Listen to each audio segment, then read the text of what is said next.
Hello, everybody. It's been a few weeks. Actually, I think the last episode of Muzzle Punch I released was almost 2 months ago.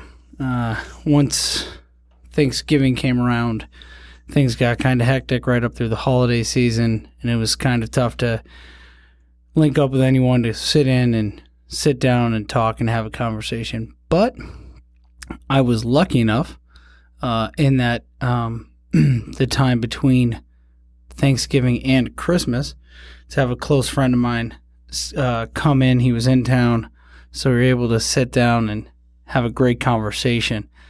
Tori Cologne and I met a few years back when I had just gotten back from my 2 years in Kuwait.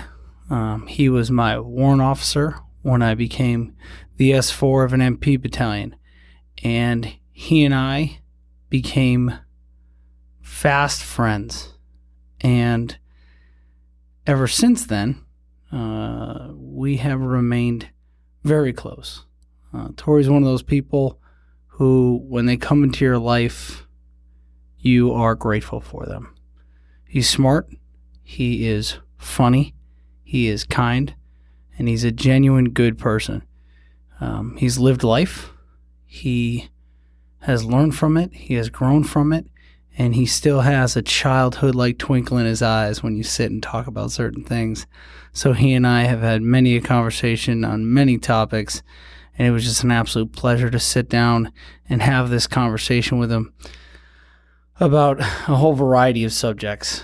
And it was not hard to go 3+ hours. Tori and I could have sat down, and I think we could have talked for 6 hours. So, thanks again for your continued support and listenership. I apologize for the long delay. I'm going to be better in 2017 about getting at least 3 out a month. And enjoy this conversation with Tori Cologne. Break it down like this.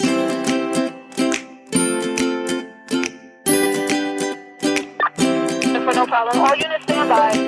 The captain has turned on the seatbelt sign. Please take your seats.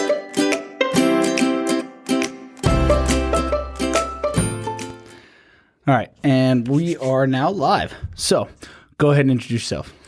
I'm Tori. And keep going. And I'm awesome. No,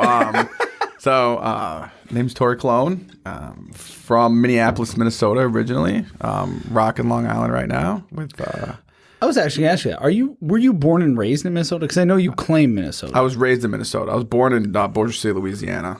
I moved north when I was 3. So okay, I lived there until I was 22. So yeah, there was something for some reason in my head. I remembered, or I vaguely remembered that I knew you claimed Minnesota, but I knew you weren't a native son born there. no. So my dad was a vagabond. And so, was he? Yeah. So from the South Bronx. My grandparents immigrated in 45. Oh, so they immigrated. Okay, so your grandparents. We'll just jump right into this. So your grandparents emigrated from Cuba. No, my grandfather's Puerto Rican. So your my grandfather's from Puerto Puerto Rican. Rico. My grandmother's from Cuba. Okay. And so, and I'm not sure if they met in Puerto Rico or if they ended up meeting in New York. I don't know that story all that well. So your grandmother left Cuba before any of the trouble started. Right. Do you know when she left Cuba? 45. Oh, she left in 45. She left in 45. Wow. Do you know if you still have family there? Oh yeah. Yeah? I don't speak to any of them for a lot of different reasons. I think most of it is just the idea of knowing who exactly your family is. My grandmother was a Garcia, and Garcia is a rather popular. Rather common. It's like Smith. It's a very common surname. And it's funny because then my Puerto Rican side's Colon, and that's a very, very common name in Puerto Rico. So it's kind of funny how I get very common surnames. You don't speak Spanish though, do you? No. When I was a kid, I spoke it, believe it or not. So and it wasn't it wasn't super proficient at it, but I knew enough to be able to conversate with my grandmother and things like that. As I got older, I'm in Minnesota.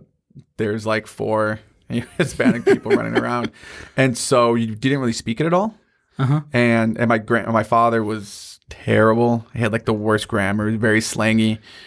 So my grandmother is funny because as a kid, I used to listen to my grandmother on the phone and like 10 feet away, listening to my father talking to her, just screaming at him about how bad his Spanish had gotten because he never spoke it. And so I stopped. I mean, I can understand it if people speak very, if it's not too slangy, I can understand it when people are speaking for the most part.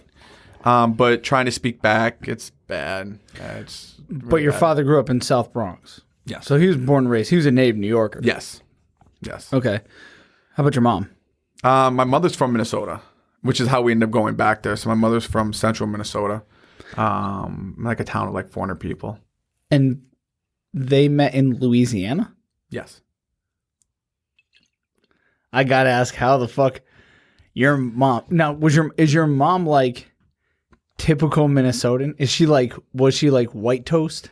Yeah. Like milk toast, white, lily white Minnesota? Yeah, for the most part, my mother's side is like English and Scandinavian. Excuse me. And so, yeah. And so, I mean, that's very typical Minnesota, and especially in that part of the state. You know, Mora, Minnesota, which is a town of about 1,500-ish, about an hour and a half north of like downtown Minneapolis. I think, you know, they do a thing every year called the Vassalopet, which is like this massive cross-country skiing race, and it's like with their Norwegian sister city or something. Oh, really? Yeah. I didn't know they were that. They're still that connected to their Scandinavian roots, huh? Oh, yeah. I had no Ludafisk, idea. the whole 9 yards. Oh, yeah, like, so that whole deal was, you know, and even as a kid, I was like, that's kind of weird, but, you know, it's just what it was. Because my folks separated when I was really young. I was 4 years old when they divorced. So I grew up with my mother until I was like 11. So I grew up on, you know, in a farm town type atmosphere of like 400 people. Very, I'm not gonna say segregated from the rest of the world, but very insulated, I guess. It's kind of tough trying to think of the right word for it, but I think insulated works. yeah. And so Yeah, it was. works. They had their own little vibe, and you know, it was farm towns, and everybody knew each other, and you know, if you pissed in the wrong spot, you know, they knew, and everybody knew really fast. And there was one street light, it wasn't red light, you know, it wasn't a normal green, yellow, red light. It was like a flashing red light in one gas station, and yeah. Holy cow! Like that's like small town America. Yeah. Oh yeah. Yeah, legit small town America, and that still exists out that way. Oh yeah, especially in that kind of area. So in the upper Midwest, you know, Minneapolis, North Dakota, South Dakota, things like that. If you get outside of the actual, you know, Minneapolis, St. Paul, like proper, and especially if you get north and start going like even further north and like the Iron Range and stuff like that, it's, oh yeah. Like when we were in downtown Wisconsin. In Toma. Fucking Scotties. Downtown Wisconsin. Welcome to Wisconsin, everybody. This is downtown Wisconsin. Right. And which is funny because Wisconsin is so it's really weird because we used to I hate Wisconsin.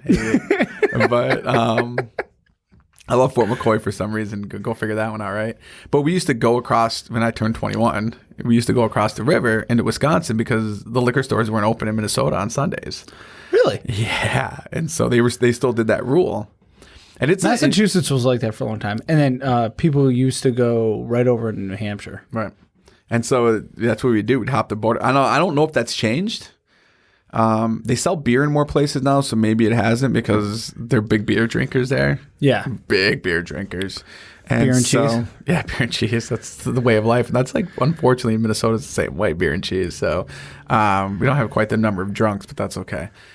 But so we would do that. And so it's very interesting on how once you get outside the city, how different it is. And so Minnesota's like broken up. You have Minneapolis, St. Paul, and you have the metropolitan area, which is pretty big now, a couple million people total. And then you have Rochester, where the Mayo Clinic's at. That's like the big famous thing there. And then you have Duluth, and that's it. You know what I mean? And that's pretty much like the 3 cities. The rest of it's just like rural counties, collections For the most of part. small towns. Yeah, for the most part. 1,000 people towns, 1,500 people. There's some that are probably a little bit bigger. Like St. Cloud's pretty decent size. But that's now just become kind of an extension of Minneapolis and St. Paul because they've kind of grown the city all the way up through that, like suburb-wise, pretty much all the way up to St. Cloud now. So that's pretty, much where I'm kind of from. So when I was 11, I moved in with my dad, and he lived in a north suburb of Minneapolis. So yeah, it was different. Like I left from like a 400-person town to, A city. where my class was like 400 people. Yeah. So it was pretty different, pretty fast. But that was life growing up. That's crazy. I didn't realize that the town you were from was that small. Mm-hmm. Now, how'd your parents? Did your parents meet in Louisiana? Yes. They did. Yes. What was your mom doing there? What was your dad doing there? I'm not 100% sure how my dad got there. He was a vagabond. Yeah, he really was. So he riding the rails. So he left. He left New York. He had was he a vagabond or a hobo? I'm not really sure if he got on trains or not. So he left New York in say 65-ish to go to the war. He fought in Vietnam? Okay. And so there was did he enlist or was he drafted? He enlisted. Oh wow. Okay. And so he had a kid on the way. So my oldest sister. And he's like, I gotta take care of my family. So this was the way to take care of his family. Dropped out of school, and joined the army, and off he went. Or joined the Air Force, and off he went. Went out to California. And then and then ended up coming back. Never even. I don't even think he came back to New York. I think he came back and ended up in the Southeast. He was a pretty good ball player, so he had gotten some. He walked on at some tryouts for some minor league or some major league teams to try to get in the minors. Excuse me, and just kind of bounced around the Southeast that way. Florida, Alabama, Mississippi. Ended up in Louisiana. Exactly how he got there is a little bit of a mystery, and at least to me. We had kind of spoken about it at times, but just never got that deep into it. He never fully clarified. Right. And so my mother had moved down. I guess she had met a dude in Minnesota, and they'd moved to Louisiana for some reason. And then I guess that didn't work, and she met your dad. She met my old man, and voila. They had you. Yeah, 2 kids later. Well, they had my sister first, and then. Okay. Me. Yeah. Oh, so you weren't I got you. No. So I'm actually. Bless my father's heart. I'm actually technically I'm number 5 because my oldest sister's a twin, and the Beverly didn't. I think she only survived a few days. Okay. And so they're very premature, and this was 1966. Oh, okay. Wow. Yeah. So didn't quite have the neonatal care or prenatal care that they have now. And so no, it's a little different, a little less developed. And so then he had another kid after him and my oldest sister's mother. They'd split up, and he was in California. Had another kid, and then Dad was like the original Latin lover. Yeah, he really was. And it was funny because I'll never forget. God, I'd have been 19, 20 years old, and there was a salsa club at First Avenue. So First Ave, like Prince First Ave, right? Yeah. We'd go down salsa night. I was like on, like a random Tuesday nights, right? And we'd go down, and he's like, and he had put on weight at this point, kind of big belly. Didn't put weight on anywhere else, just his belly. But he was like 5'5". He was a short dude, white hair. Like, yeah, the chicks didn't stand a chance. Like, they would just flock. And we were talking like young, beautiful women would just flock. And I'd be sitting there going, really? You going to throw me a bone or anything? And he's like, figure it out. And I'm like, man, whatever. But.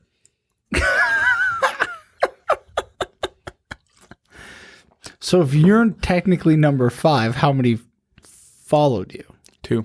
2. Oh, so your dad had 7. 6 that made it. Yes. Wow. Right? Yeah. Yes. Yeah. And I had to go through and count them all just to make sure. But yeah, so. Damn. Yeah, so it's me, and I've got one younger brother, and then I've got 4 sisters. Are you and all your siblings close or no? No. No? No. You say no like that, like not at all close? Yeah. Are you close to any of them? I'm old. Me and my oldest sister are pretty close. We're like our father's children. It's funny because she didn't meet my father. Like knowingly met him until 1997. So that would have been, she'd been almost 30 at that point, or she was 31 at that point. And that was the first time she had met him, and she didn't, that was it. So that was the only time she'd ever actually met him, because he had died a few years later. And so for whatever reason, though, we just have like a really good kinship. As our father's kids, we're very much like him, kind of pain in the asses, way too strong-headed for our own good. I like to call it passionate, but some other people would. Yeah, you're thick-headed. And so, you are passionate, but you're thick-headed too. At times, absolutely. And so I'm really close to her. My only full sister, where it's both my mother and my father. We're closer now, which is nice. And we weren't for a while. And then I have a brother lives in China. It's pretty awesome. And we did the Facebook thing back and forth, but we didn't really discover him until much, much later. And so it was kind of an interesting deal with that. But, the reality is that, you have these very different people from different parts of the country, and grew up very, very differently from each other. And you can see that it's funny because people are like, oh, well, you guys are family, you should talk, and da-da-da. I'm like, yeah, but I don't talk to people that I just don't like, and it's not that I don't care about my family or anything. It's just the fact that, why spend time with people that you don't enjoy talking to, you know? And I mean, it's not like, it also, from the way you tell it, it's not like you guys actually all grew up under the same roof either. Right. You all grew up completely different lives. Right. And if your dad never introduced each other or told you about one another, however you found out about one another, right, you never would have known. Right. So, I mean, they're essentially strangers that just happen to share half your DNA. Right. Which is funny because that's the way I look at it. Yeah. And others I totally not so much. get that. And so, but I've been pretty fortunate. Like I said, me and my oldest sister have a really, and that bond, because like I said, I didn't meet her either until she's the oldest. Yeah, and I was until I was 17, and then I saw her again. My father passed away, and he passed away in 2001. And so, and then I came back from Iraq, and then went out to see her for her wedding. And kind of just made it a point to make it out every year as much as I could. And then got stationed at Fort Totten, and then was able to live with her for a little while. Oh, and wow. we were actually able to really spend some good time together and get to know each other. And it was awesome. I mean, because a lot of the things from my father's side, I didn't know a ton about, like culturally and things like that. Where my sister, she went and visited my family in Puerto Rico when she was like 16 and would go, like every year. Oh, really? Oh, yeah. And so she's a lot more connected to the yeah. Puerto Rican roots. Oh, yeah. And she's full-blooded. So she's like 75% Puerto Rican. I was like, yeah, she can't be full-blooded because your dad was 50-50. Yeah. So, but she's 100% Hispanic. Wait a minute. Your dad met her mom in California? No. Oh, okay. I was like, how the hell? Okay. Yeah, in New York. No. Makes way more sense. Because I was like, wait a minute. How the hell did he meet a Puerto Rican in California? Yeah. I don't know if there's too many of them. Well, there's obviously more of them out there now because, we migrate a lot more across country lines. There's not that many, even now. Yeah, but that's Mexican territory. You know what blew my mind? It was how many, because my cousin and lives that's in gonna actually. I just realized how horribly racist that sounded. It's not. It's like the diaspora of Latin peoples. It's just how they're broken up. And it is what it is. So, but it was funny to me when I got stationed up here in Westover. My cousin lives in Worcester and lived in Springfield for a long time, and I didn't realize how large the Puerto Rican contingent was in Springfield. Oh, around here? Yeah, I think Holyoke has it's something weird. I might be wrong, but I think it has one of the largest Puerto Rican populations outside of Puerto Rico. Oh, I wouldn't surprise me. I was blown away. I could actually go and get real food and good food and not have my sister make it. Yeah. So, yeah. No, there's a huge Puerto Rican population right. here. Between Holyoke and Springfield. Yeah, huge. And so it was nice to be able to see that. Now it's tough for me because of my last name. and everyone just assumes because of what my last name is that I either speak Spanish or, I'm from the island, and so that's always. So did you ever meet anyone, you introduce yourself and they just start rattling off in Spanish, and you're like, yeah, I don't talk. Well, usually when I'm in uniform, I get it a lot. Even because they see my name and they're, Colon, and boom, and they go right into it, and I was like, yeah. Slow down, buddy. I don't understand what you're saying. I'm sorry. That's crazy. Yeah. So did you, of your siblings, did you live with your dad the longest? Did you have like the closest relationship with him? Oh, absolutely. That's what I thought. Oh, yeah. Well, I was doing, because. Part of that because you were you were his first son? Mm-hmm. Yeah. And I was really the only one that he really knew. And so when I was 11, so I was getting ready to go into 6th grade. Right? Yeah, so 1990. So I was 11. And, I decided that, I wanted to live with my dad. And so my mom said, okay. Moved in with my dad. And had a really interesting, awesome, difficult life, I guess you could say. And it was, it was the best thing I could have ever done. I wanted to, when they first split, I wanted to go with them. As a young boy, you want to live with your father. I mean, I think it's pretty natural. And, for whatever reason, that wasn't allowed. And so, when I had the chance and I said, okay, let's do this, and everything worked out, there was a lot, but I didn't realize the learning curve, if that makes any sense. Like that learning curve of, because I grew up with my mother and my sister. So I grew up in a household with pretty much women. And now you're with a guy, and you're with a guy all the time, and he's teaching you things that you probably would have learned earlier, that he can't really teach you 1 week in a month. We kind of had the Army Reserve schedule, 1 week in a month, 2 weeks in the summer. And, trying to get that and a guy who was like crammed in over the first couple of years. And it was tough because I was trying to figure out, where kind of what my role was as a son. I didn't know, with a father, I didn't know exactly which direction to go and how I was supposed to act. And, him being Latino, a lot of people don't, that machismo thing that's not a thing from TV. That's a legit. Oh no, it's legit. No, it's real. And especially the more connected to the culture you are. Yeah. And so, and it exists in like every single Latin culture. Mm-hmm. It's really kind of crazy. Yeah. And so, so I had that, and it was very, so you showed love, but you didn't show love. You were tough, you could cry, but you better make sure you're behind closed doors type of mentality. And so I was trying to learn that, and I was trying to build from that as a young model kid. That. And so it was tough. It was really tough because I didn't know. And so, so it was tough. So as a kid, I had a really rough childhood growing up.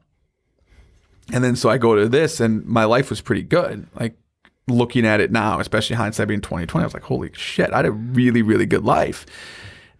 But at the time I was like, I don't know what to do. I mean, I'm sitting there like, all right, how do I act? What do I do? How do I say? And I'm in this new town and I'm making friends. I wasn't an unpopular kid or anything, but I'm still trying to find my way, and I'm trying to find my way into this thing. And it took a really long time to kind of get that figured out.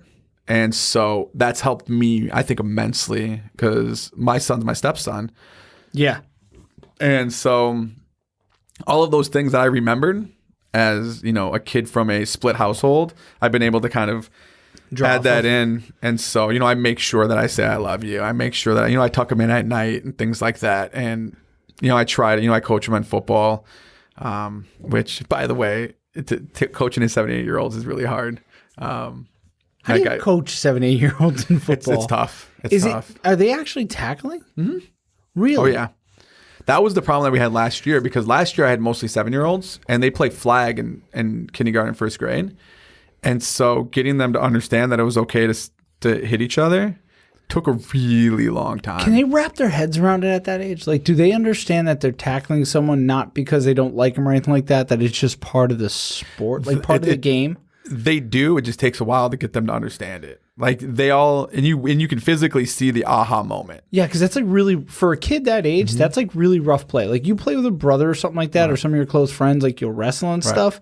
But people you don't know when you're that age, that's fight. I mean, that's like kind of in your head. That's like fighting. Well, what's funny is us growing up, because we're about the same age, having, being really physical. Yeah. That was kind of part of the deal. Oh, yeah.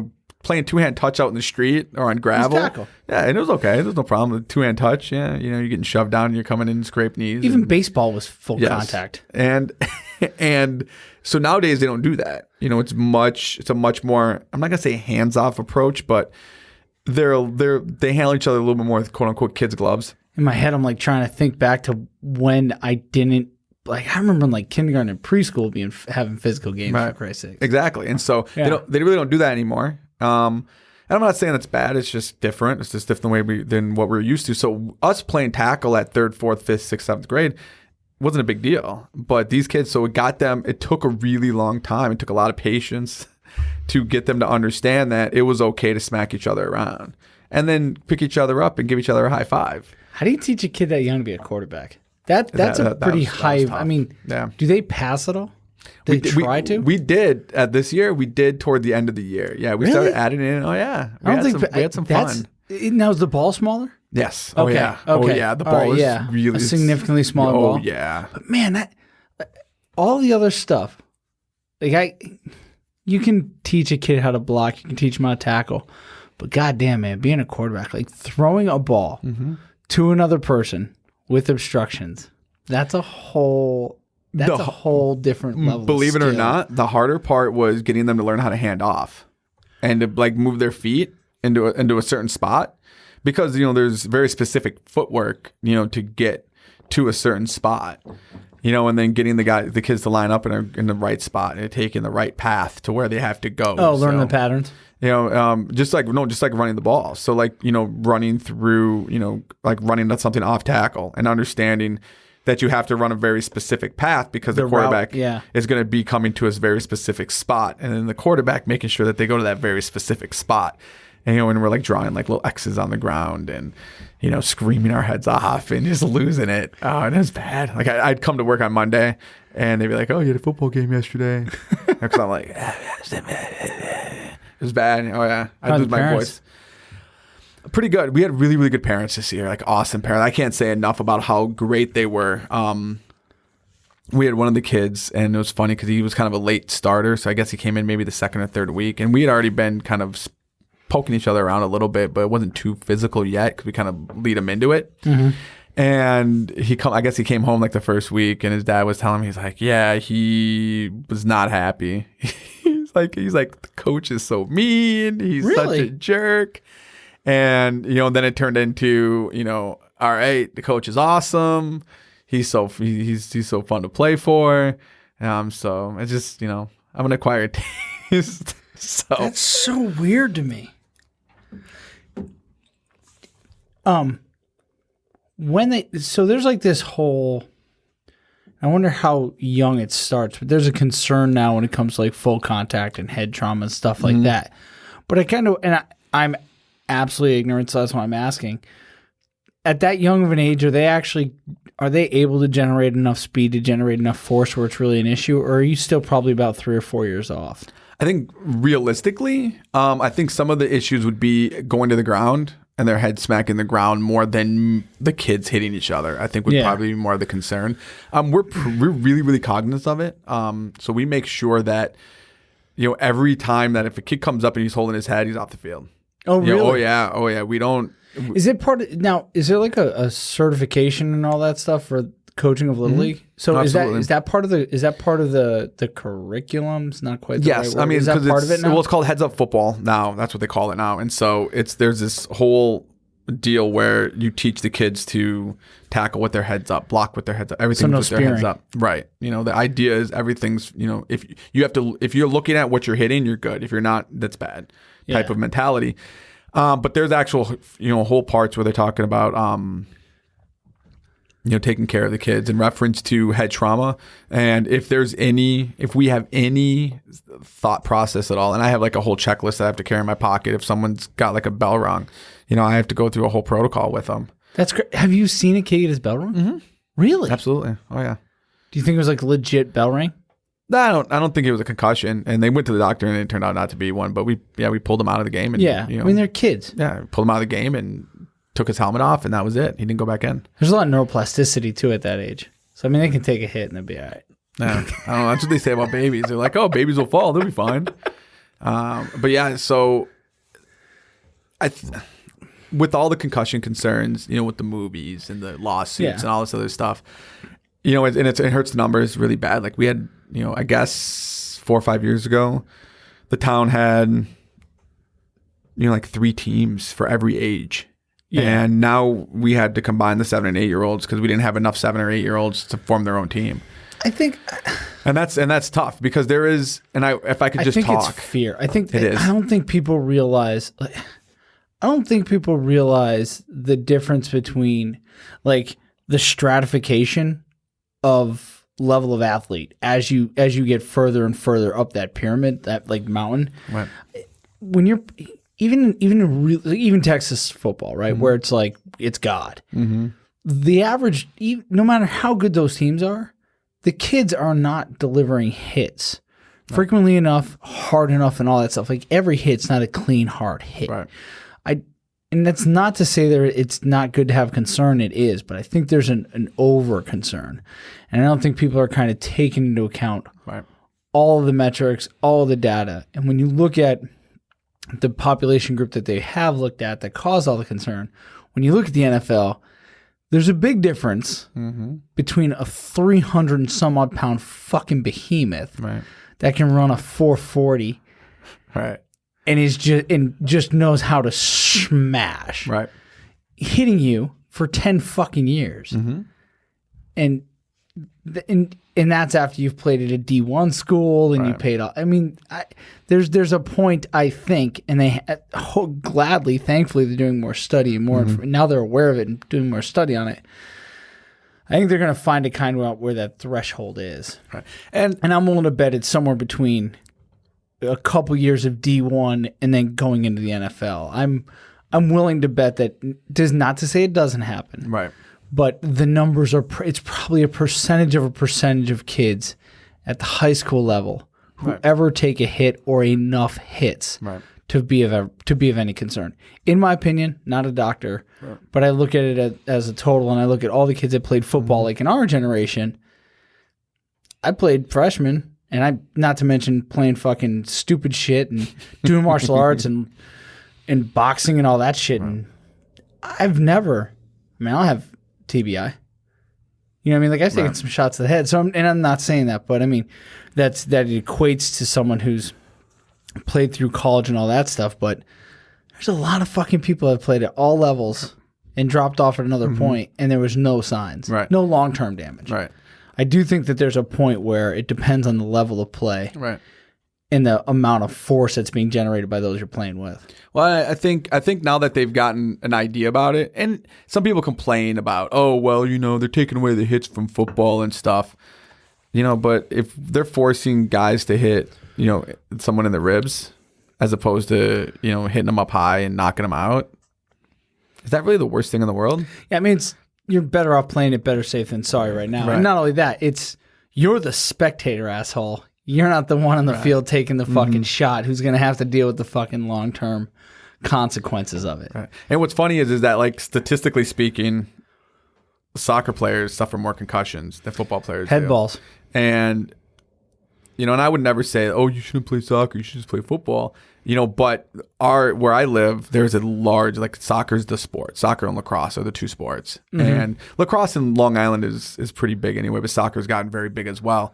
And I try to talk to some of the parents of kids that play soccer and be like, listen, they can do both. Have them come out. It'll be fun. Because I learned, outside of my father, I learned more about being a man from my high school football coach than any human being alive. More than your high school wrestling coach? Yeah. No shit. Oh, yeah. Wrestling was your love. I loved wrestling, but I wasn't very good at it. I wasn't that great at football either. But no, it's just If you only could have played one, which would it have been? football. Really? Okay. Oh yeah, I loved football more than I wrestled. I just wrestled for so long. I wrestled. I didn't start playing football until I was in middle school. I wrestled when I was first, second grade. Yeah, I always thought that wrestling was I guess it was your first passion, but Right. I didn't realize you were more passionate about football. Yeah, it was just there was the kind of the team element piece, and that camaraderie because I didn't have a ton of friends. As a kid, I lived in a small town, and I lived away from everybody. So it was me, some chickens, a cow, my sister, and my mother, and some books, and and that was it. That's all I had. Growing up, that was just the way it was. And so when I was able to be around kids like that, and just and he showed up my freshman year. So when I went to school, they were pretty good. And the coach got a better gig at a bigger school in Minneapolis. And so we got this other guy coming in, and we were bad. Like, my football teams were bad. Like, we didn't win a game my freshman year, like my grade. I think we won one game. Let's see, we didn't win when I was in 7th grade. I think we won one game when we were in like 8th grade. We didn't win any when we were in 9th grade. You guys are fucking bad in yours. Bears of fucking football. It was bad. What the fuck? And then we won. This is not the system that Brock Lesnar came out of. No. Well, Brock Lesnar grew up in Webster, South Dakota. Oh, why did I think he was from? He tried out for the Vikings. He tried out for the That's Vikings. Yes, and he went to the University of Minnesota. He went to University of Minnesota. He was a national champion there. Yeah. Okay, but he's from South Dakota. He's from Webster, South Dakota. No shit. That dude. It's so funny. I don't know who the hell I was talking to about the other night. That dude's a freak athlete. Yeah. Like, even if you take away the fucking peds, he's still a freak athlete. No, he's like ridiculous. Yeah. I watched him wrestle at the U, and he followed Shelton Benjamin, who was another scary athlete. He's like athletically, Shelton Benjamin I think was more of an athlete, but like those two, like this was like back to back. I think maybe there was a year or two in between them, where like Minnesota owned like the heavyweight division in college for a few years with those guys. I mean, they're so good. So like watching those guys wrestle was he that impressive? I mean, I've heard he was. I've never seen, but like when you watch wrestling, you know what you're watching. He was that impressive. So good, especially at that size. I mean, because the thing was that he's like fucking fast. Because big dudes, they were known for kind of being plotters. And he wrestled, like he was like he was wrestling at 65. You know what I mean? And so it was very like just to watch a guy be that explosive at that size. I mean, he's a big man, and he was aggressive too, right? Yeah. Oh yeah. Like, he just wanted to go. Oh yeah. Like a bulldog. And so watching him wrestle was fun, But I love the University of Minnesota. I love all things Minnesota, which is sad because they're so bad in so many sports now. But which is a little disappointing. But watching, that was like my thing. And back in the day I loved watching University of Minnesota wrestling. But then he just decided on a whim to try walk onto the Vikings, right? Yeah, he was wrestling. He went to the WWE and like pretty much right out of college. And, I didn't realize he went that young. Wow. Okay. Oh yeah, he was like one of the youngest, if not the youngest. Was he the youngest, or I don't know if he beat out Randy Orton's record, whatever, but he was like the youngest or one of the youngest world champs ever. And he came in, right, and he was like hot shotted, right, out in the business, a year, boom. The guy's like running the show. And he wrestled for a couple of years and was like, I hate the road and I just want to be done, and left. And was like, I'm going to go try out for the Vikings. And then he just didn't quite make it. And he had never played. That was the thing. He didn't play football since he was in like high school. He didn't play in college. But he almost made it, right? Yeah. I mean, he made like the final cut before the last cut, I think right? he was close to making the practice squad, maybe. Yeah. And just for whatever reason, it just didn't work out. And then we went to UFC, and that's ridiculous, though, to be that kind of an athlete. Yeah. That's ridiculous. Yeah, that's like once in generation type guys. Kurt Angle. Mm-hmm. Is he on? Do you think in like pure wrestling sense, who do you think is a better wrestler? Between him and Brock? Yeah. Kurt Angle. Oh, he's a gold medalist. Yeah. Yeah, I mean, he did it with a broken neck. He was another freak athlete. Like, insane. Like watching him, and he wrestled. He was a small heavyweight, I mean, that was the thing is that His was all speed though, speed and knowing how to just get around and move people. he was. I would have loved to watch Brock in Greco because he's so strong. And, and power, especially grown man strength. That's why older Greco wrestlers are always so much better than the younger guys. Like a Carellin? Yeah, because the guy's he's got like old man strength. Yeah, well, Carellin was also a freak of nature from Siberia. He's awesome. He's not human. He's like that was Soviet super That was soldier. maybe the biggest upset in wrestling ever. Like when Rulon beat him. Like I watched that match. That was like 1 point, right? Yeah, I think it was an overtime too. I'm not sure, but watching that match, you're like, is this really gonna happen? Like a technicality, right?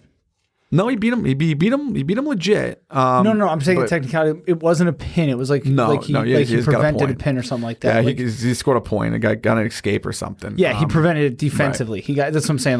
That's what I'm saying. Technicality. Like if people don't know wrestling, they wouldn't have thought that he won, but he won because because you can score defensively in wrestling also. And I don't. It's not like I know a shit ton about wrestling. I know very peripheral about it. But that's how he won. Like watching that, and you were like, "Holy shit! Like this is really happening." But it was like whenever you watch the Unbeatable get beaten, it's always the same way. Like very rarely do you ever watch the Unbeatable just get like smoked out of a building. It just doesn't happen. It's always, they slowed the game way down and they completely got them out of their game. And but I don't know if there is a bigger. I mean, honestly, that's probably one of the biggest upsets. It's an obscure sport, right? But I don't think people I don't know if there's ever been anyone as dominant as Carellin was. He didn't lose for like a decade. I know. In a sport that people don't dominate for a decade, like you get a window.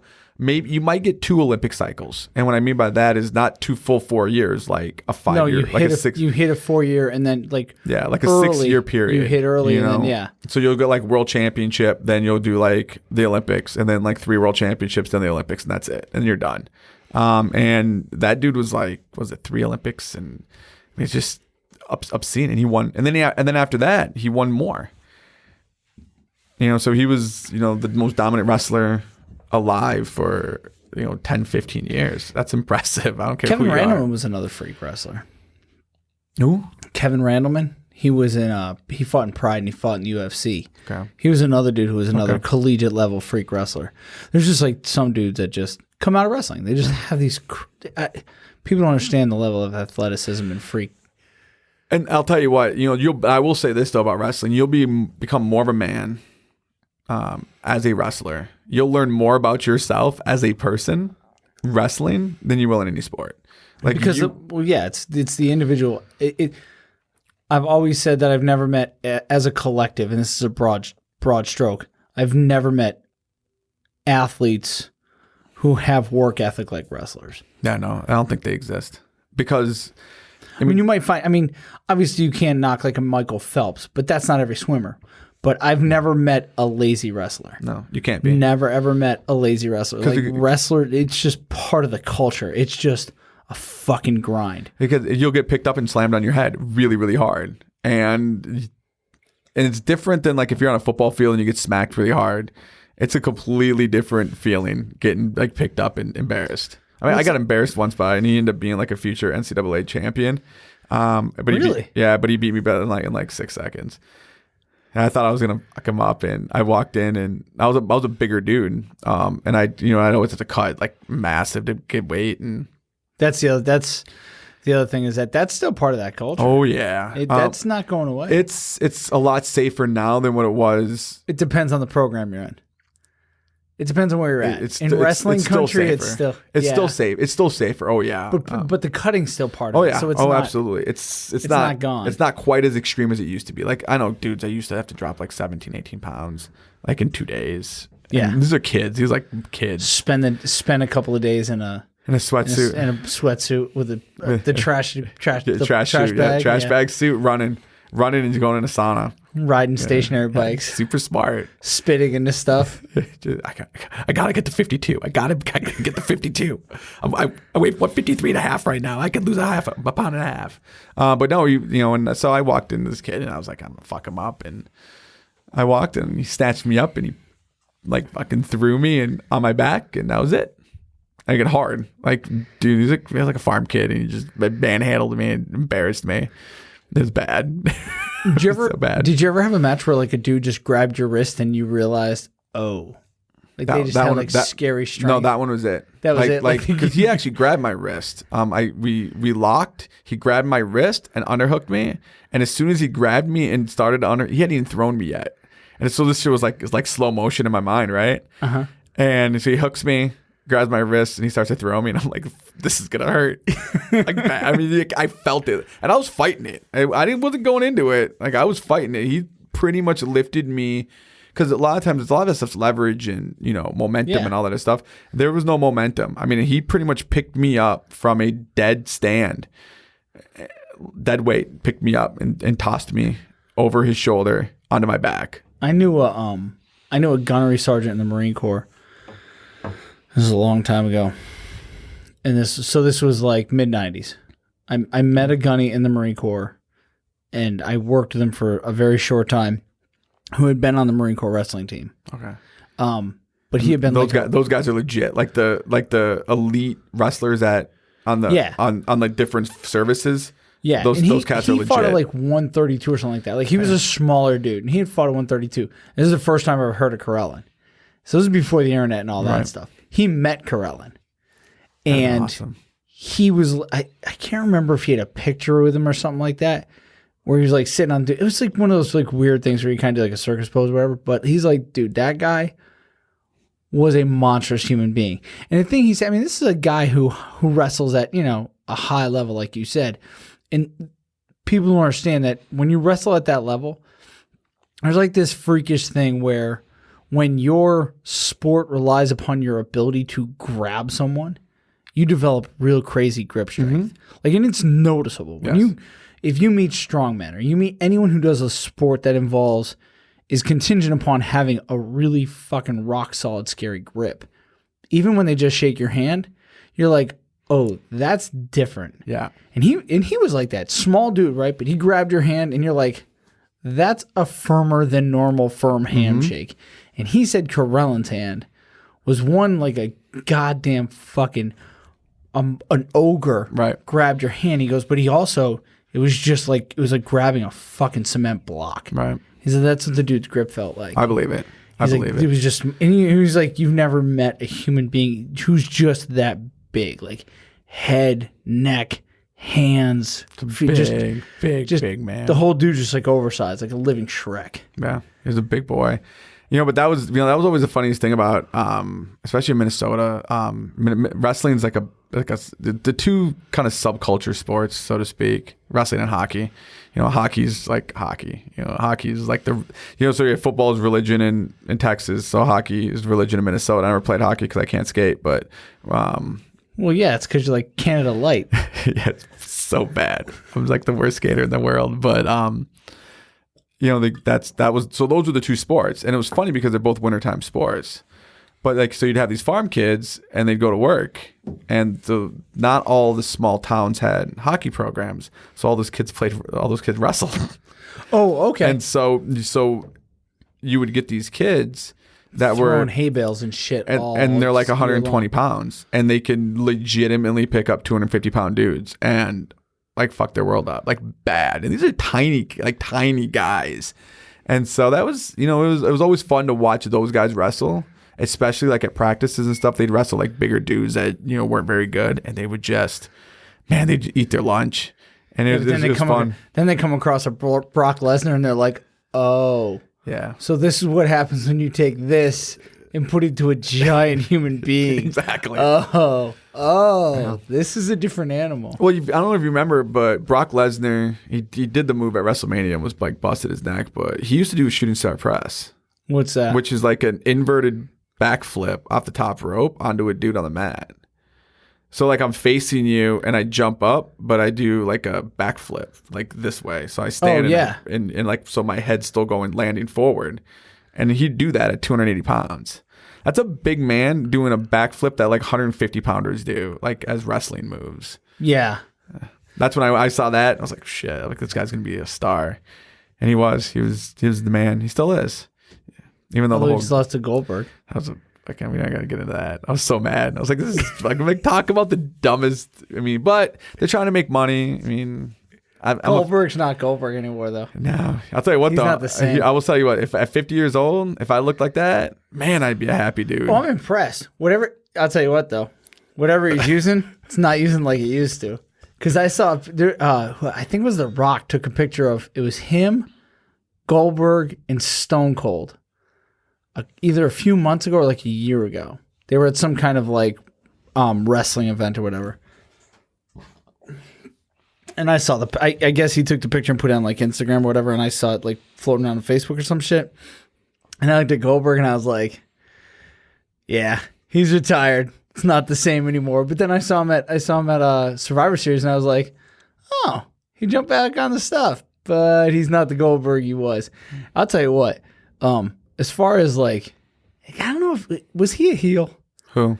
Would you say he was a heel? He was a good guy. Who's that, Goldberg? Yeah. Oh, yeah. Oh, yeah. I mean, like he was like a good guy with an attitude in WCW, like in his rise. They built him as, because he never talked.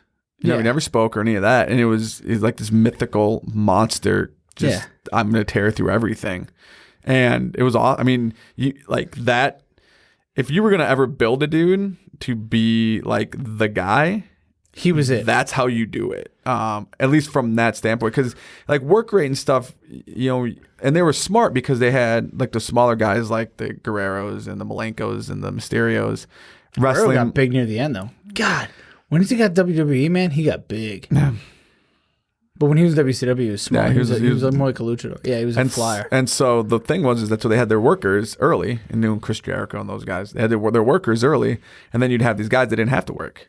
They could just tell a really good story, and that was okay because the fans got their workers, and the fans got their big monster, and that was always the big thing. Like late '90s, I loved wrestling, and me and my buddies, we'd sit and we'd watch Raw, and then we'd watch the replay of Nitro because the replay of Nitro was on like at midnight. And so we'd watch that, and we were good to go. Nitro was not a bad gig either. No. They were really smaller arenas, really well laid out, close and intimate. Early, yeah. High production. It was good. Early, and then they decided that they wanted to try other things. And, the wrestling business is, I like it now only because some of the independents have gotten, because of the internet, I make fun of the internet a lot because, people are constantly posting like what their turds look like and shit like that. But, if you're into kind of niche type of things, you can see so much more of it now than you ever. Because I used to have to, we do tape trading. I go to Blockbuster and rent like a VHS if you were lucky of seeing like New Japan or whatever, or get a magazine and, be able to see what's going on in the wrestling world. Now I just pop on the internet and I can watch, New Japan. I can watch Ring of Honor. Last night, I checked out the replay of the Ring of Honor show. I was up until like 2:00 in the morning. It's funny that you say that about niche because the probably was one of the best early indicators of where the internet was actually going to go versus being everyone the academics who thought it up, we're probably thinking it's going to be this amazing exchange of information. People are going to have all this information. It's going to make us smarter. And then you open up the World Wide Web, and one of the first websites is NAMBLA. And you're like, oh, National Association of Man-Boy Love. Okay. For diddlers. Yeah. And you're like, oh. That's one way of going. Before the internet, you thought you were just alone and you were strange. But now you found out there's a lot of other people like you. And oh, fuck. So like niche and fetish and all that just comes up. Well, like we were talking about yesterday, it's like the bronies. You never would have had the bronies would not be what the bronies are if you didn't have the internet. You just wouldn't. There's a lot of shit like that. Because Comic-Cons were not what they are now before the internet. You would not have the MCU. You wouldn't have the DCU. No. You wouldn't have had any of this without the internet.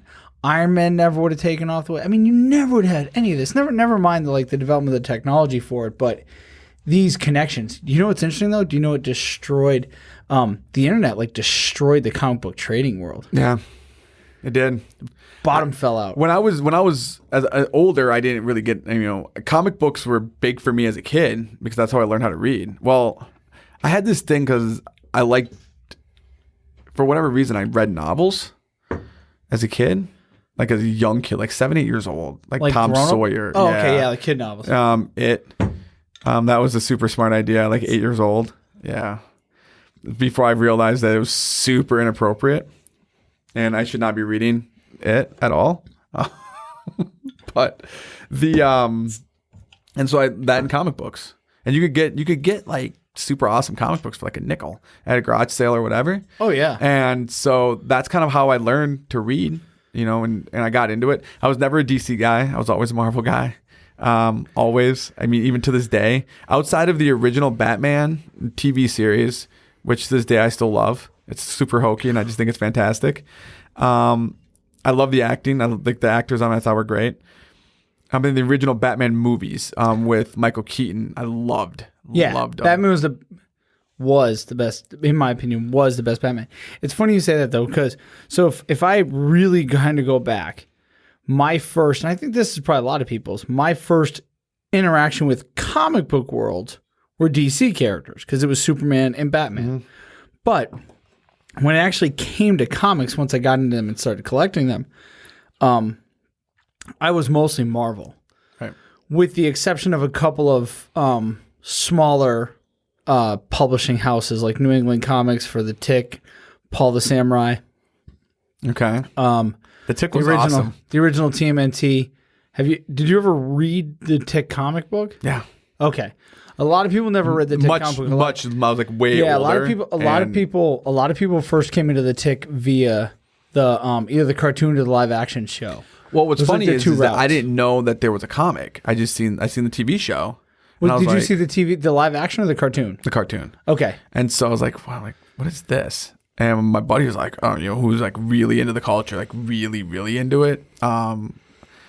Like right now lives in the basement with his mother type into it. Yeah. He doesn't. He's like, fuck you, rich now, but whatever.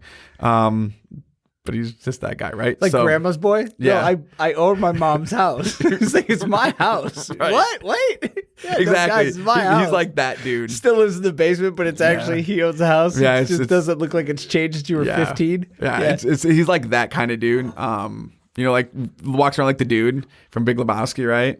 In like a robe and shit. And it's just like fuck Mr. you, Rich. Lebowski. You keep calling me that. And so he was like, dude, why aren't you like the card? Here, fucking read this. I'm like, holy shit, this is fantastic. It was so good. Did he give you the first episode? Did you read the first? No, I read it. It was like one of the first few ones. So to this day, in my opinion, the first issue of The Tick is probably the greatest, strangest introduction to a character ever. Really? Yeah, because the comic book opens and he's in a straitjacket in a padded room. That's the first frame, and he's talking to me. He's like, "All right, it's time to go." He stands up, takes off. He stands up, breaks out of the straitjacket, kicks a hole in the wall, and goes outside. And he's getting chased by ninjas. It's the most bizarre first frames ever, and you're just completely pulled in. And it was black and white. It was so wonderfully written, and it was very different. It was very well illustrated. It was just very different than everything else. Right. And it was just awesome. And if you had been into comic books, it was like the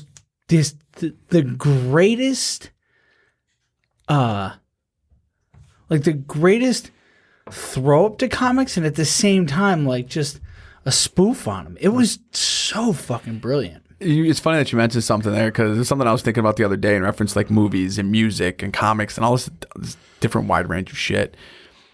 And you had said, it was so different. Is it just me or, in like the 90s, I bust the chops of the 90s quite a bit because, I mean, let's face it, your hair metal got destroyed, which bothers me to no end because Motley Crue's great. But, and then we got like boy bands and shit, right? And so I make fun of the 90s quite a bit, but man, there was some creative, really, really, really creative. Like people were like not afraid. Like in the 80s and 90s, they were not afraid to just go for fucking broke and just be different. And now everything seems to be kind of very cookie cutter a lot of times. Like you have to really look for different now. Well, now it's but now it's like now people are it's- afraid of being different. Yeah, I blame the X Games. I blame the X Games. Okay. Yeah, the X Games made counterculture cool. So in the 80s and 90s, if you were a skater kid, you were totally counterculture. Oh, absolutely. You were not cool. Oh, yeah. If you watch the Bones Brigade, you watch all that stuff. Jackass is just a continuation of that. Like, without the X Games, you don't have Jackass because that upped the production value. It created this market. I mean, it's capitalism, right? Right. And it became cool. Who else do I blame? I blame the X Games. I blame Blink-182. I blame Green Day. These are the things I blame because they brought counterculture and brought them mainstream into pop culture. Okay. And you didn't have that in the 90s, though. For me, if someone were to ask me, and I'm biased, obviously. I know some people who think that the golden era of comic books is the 70s. I think it's the 90s. Because what happens is you have this kind of lull in comic book creativity in the 80s. Mm-hmm. It was kind of finding itself. And then you just had this amazing resurgence in the 90s. You have Eastman and Laird come out with the Turtles, the original TMNT, and it's just fucking brilliant and it's different.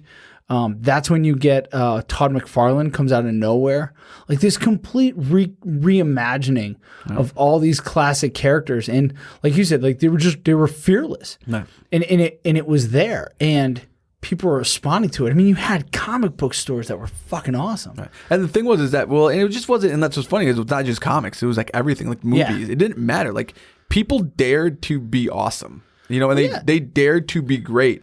And dude, where are you ever gonna have another Dazed and Confused? You'll never have another Dazed and Confused. That fucking movie was phenomenal. Hip chick. But you know the all right. Such a good movie. That's what I love about them high school girls. I get older, they stay the same age. Matthew McConaughey. Did you ever see Matthew McConaughey in, it's like completely like odd segue, but in the Next Generation of it's not called Next Generation.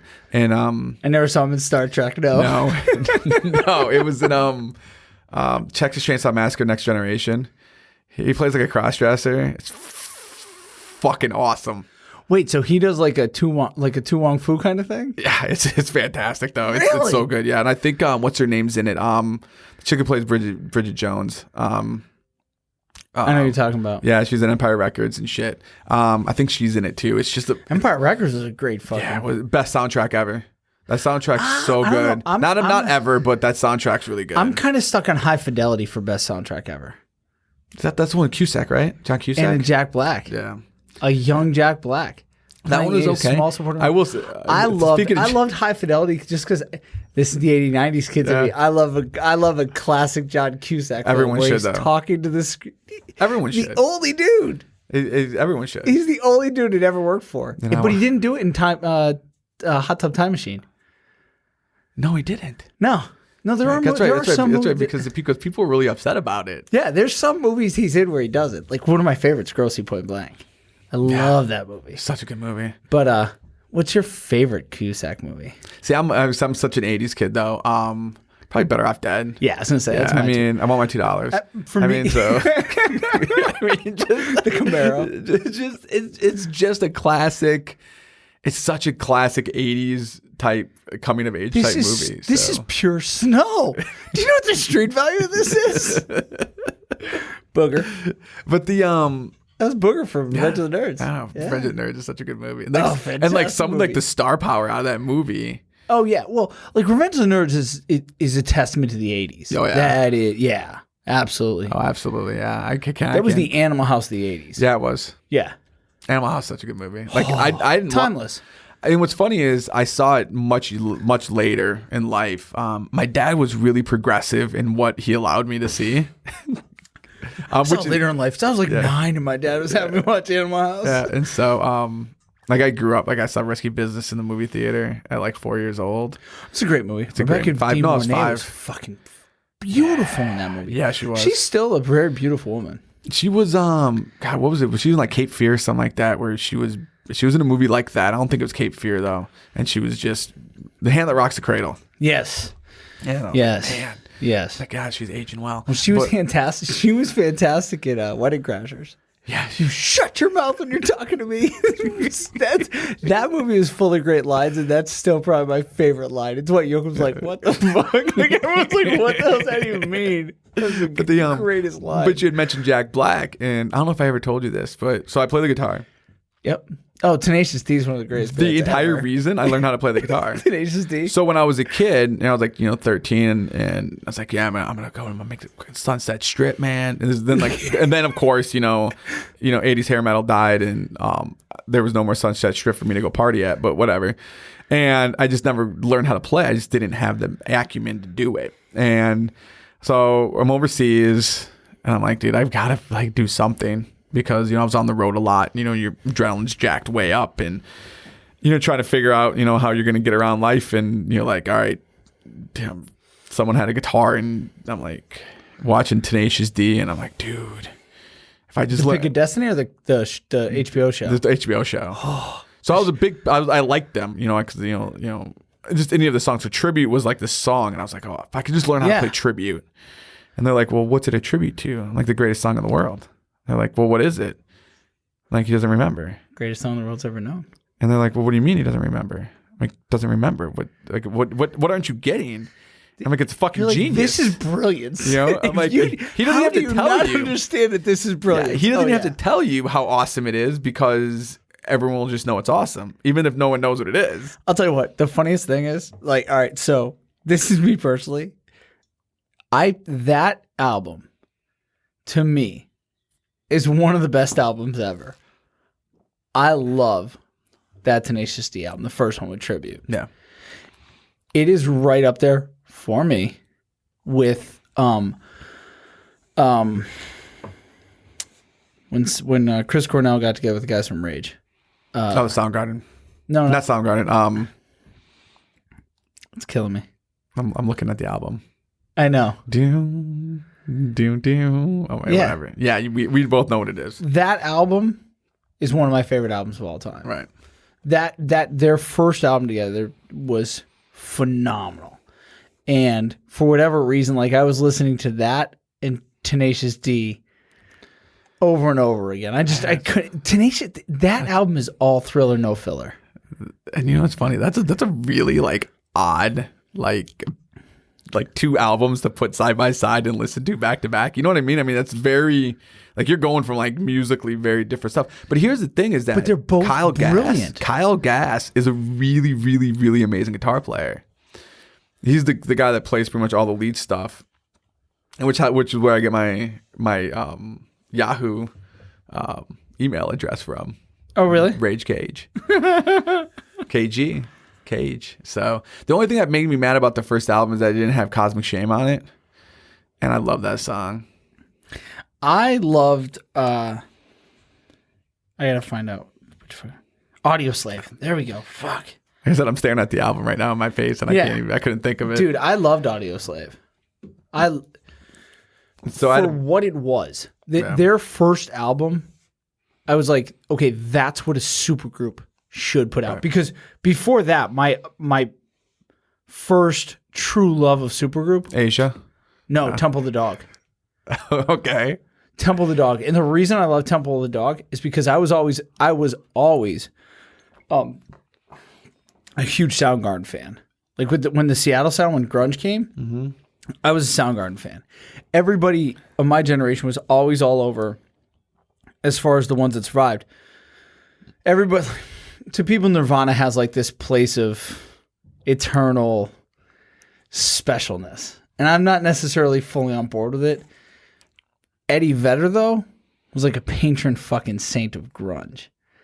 And I was always, what I loved about Temple of the Dog is when you listen to the vocals on that, Cornell crushes Vedder. Because they do, I'm going hungry, right? Isn't that them? Yeah. And it's and that Cornell. chorus, those two going back and forth, is actually pretty cool. I'm not gonna lie. Cornell is on a whole different level of mastery. It's an amazing vocalist. Yeah. So for me, that was always my, like, within that whole, like, if you listen to grunge and all that, like that whole little genre, like my fuck you to everybody in it when they would like fucking that's funny swing all over Eddie Vedder's nuts. I was like, listen to Temple the Dog and listen to Hungry, and Chris Cornell shits all over Eddie Vedder when it comes to the vocals. Always a big AIC fan.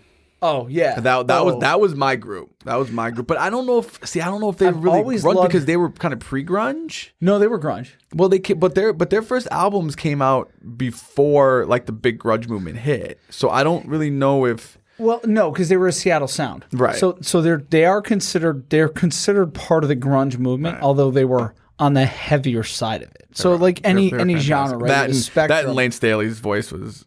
Yeah, well, you want to hear a funny story?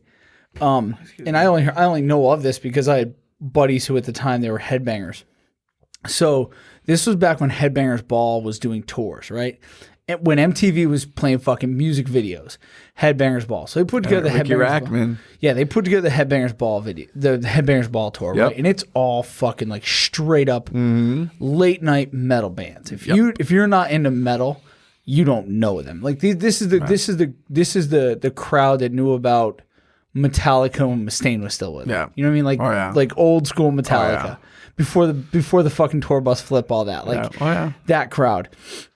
So, Alice in Chains was on that tour, and they're playing at Riverside, which is now Six Flags, but at the time it was Riverside.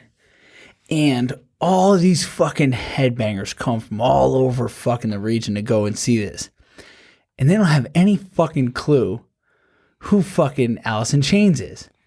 And it's like a heavy fucking crowd. Right. And they get up there and they look like grunge guys. They were in the flannel and all that. And this is before like the two worlds kind of merged. Cause now you'll see, cause it's like late 90s. Once grunge kind of got accepted, even like Metallica was wearing flannel, like you kind of started to see a blending of the two worlds, but they were still visually very different and identifiable. They take this stage and everybody's like fucking booing.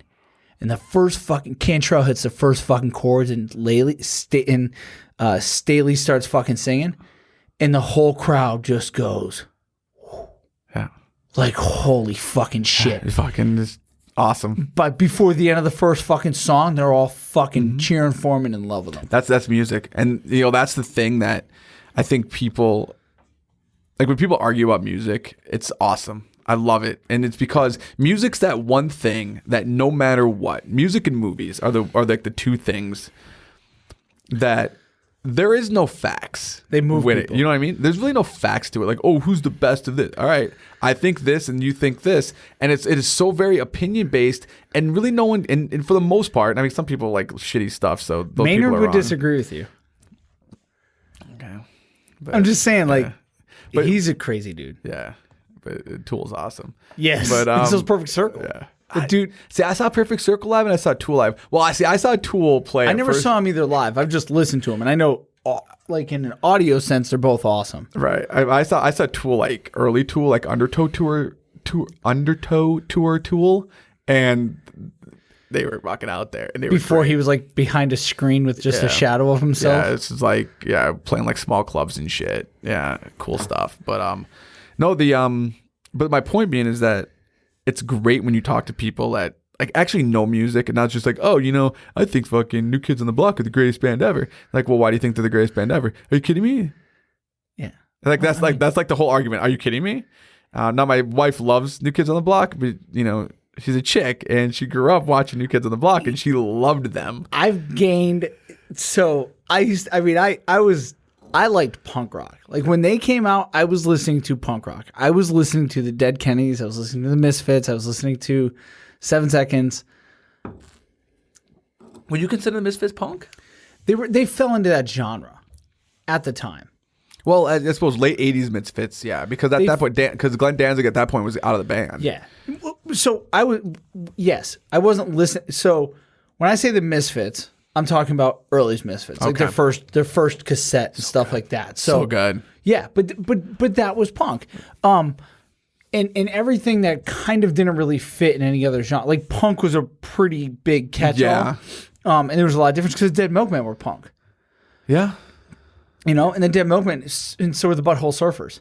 So I mean, you have these different, very different bands. Which was what was really fun about punk. That's what was really fun about the punk scene. Is that it kind of grew. It just wasn't political angst and rage anymore. Right. Like it became this catch-all of anything and fun. I guess the only thing that doesn't really fit in there from that time that was strange.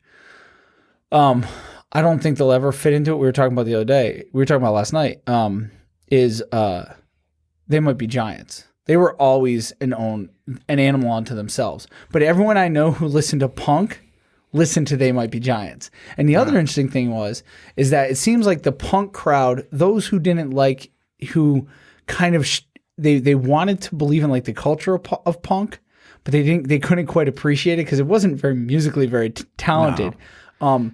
They kind of grew into the alternative crowd, so they liked an REM because REM very much so spirit wise was like punk because REM was very counterculture originally. Michael Stipe was extremely motivated by like his politics and all that stuff, and they were fucking brilliant. I loved REM. I remember REM's first fucking album. I was like, this is fucking brilliant shit. I was never a big REM guy.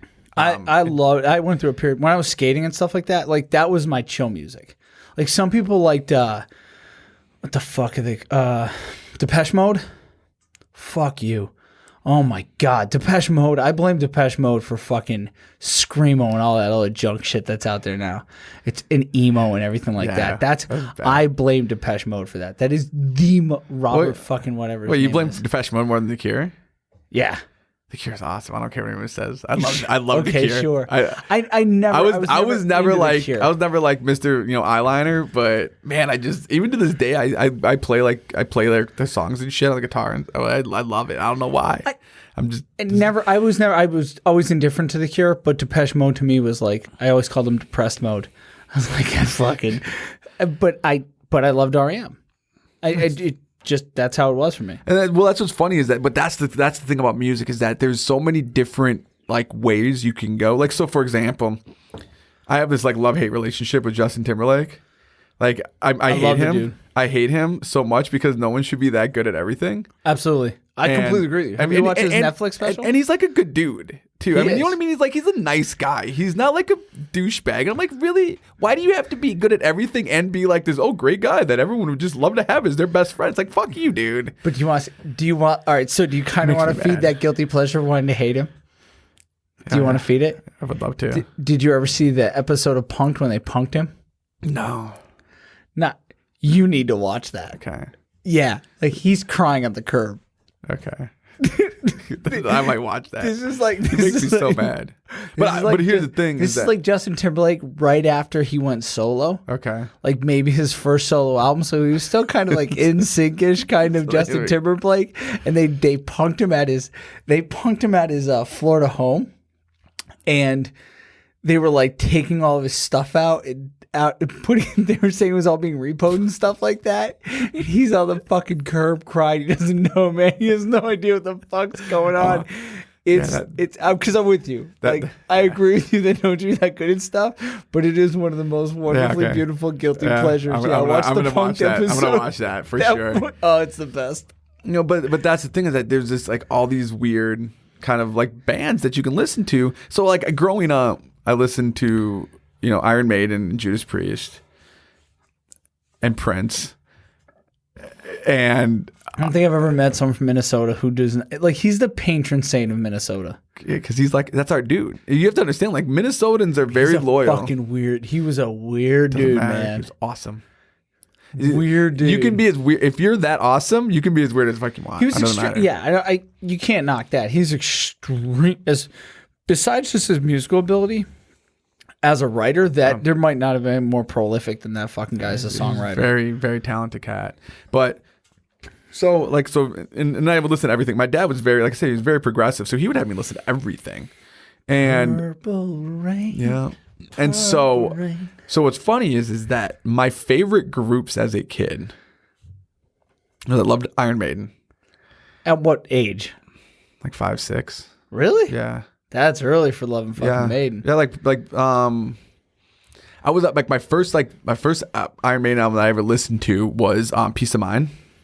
So Trooper and Revelations and my brother was more into the hair. I mean, more like the metal stuff. Right, and so then it went into Motley Crue. So it was like Iron Maiden and Motley Crue, and then Prince and Queen.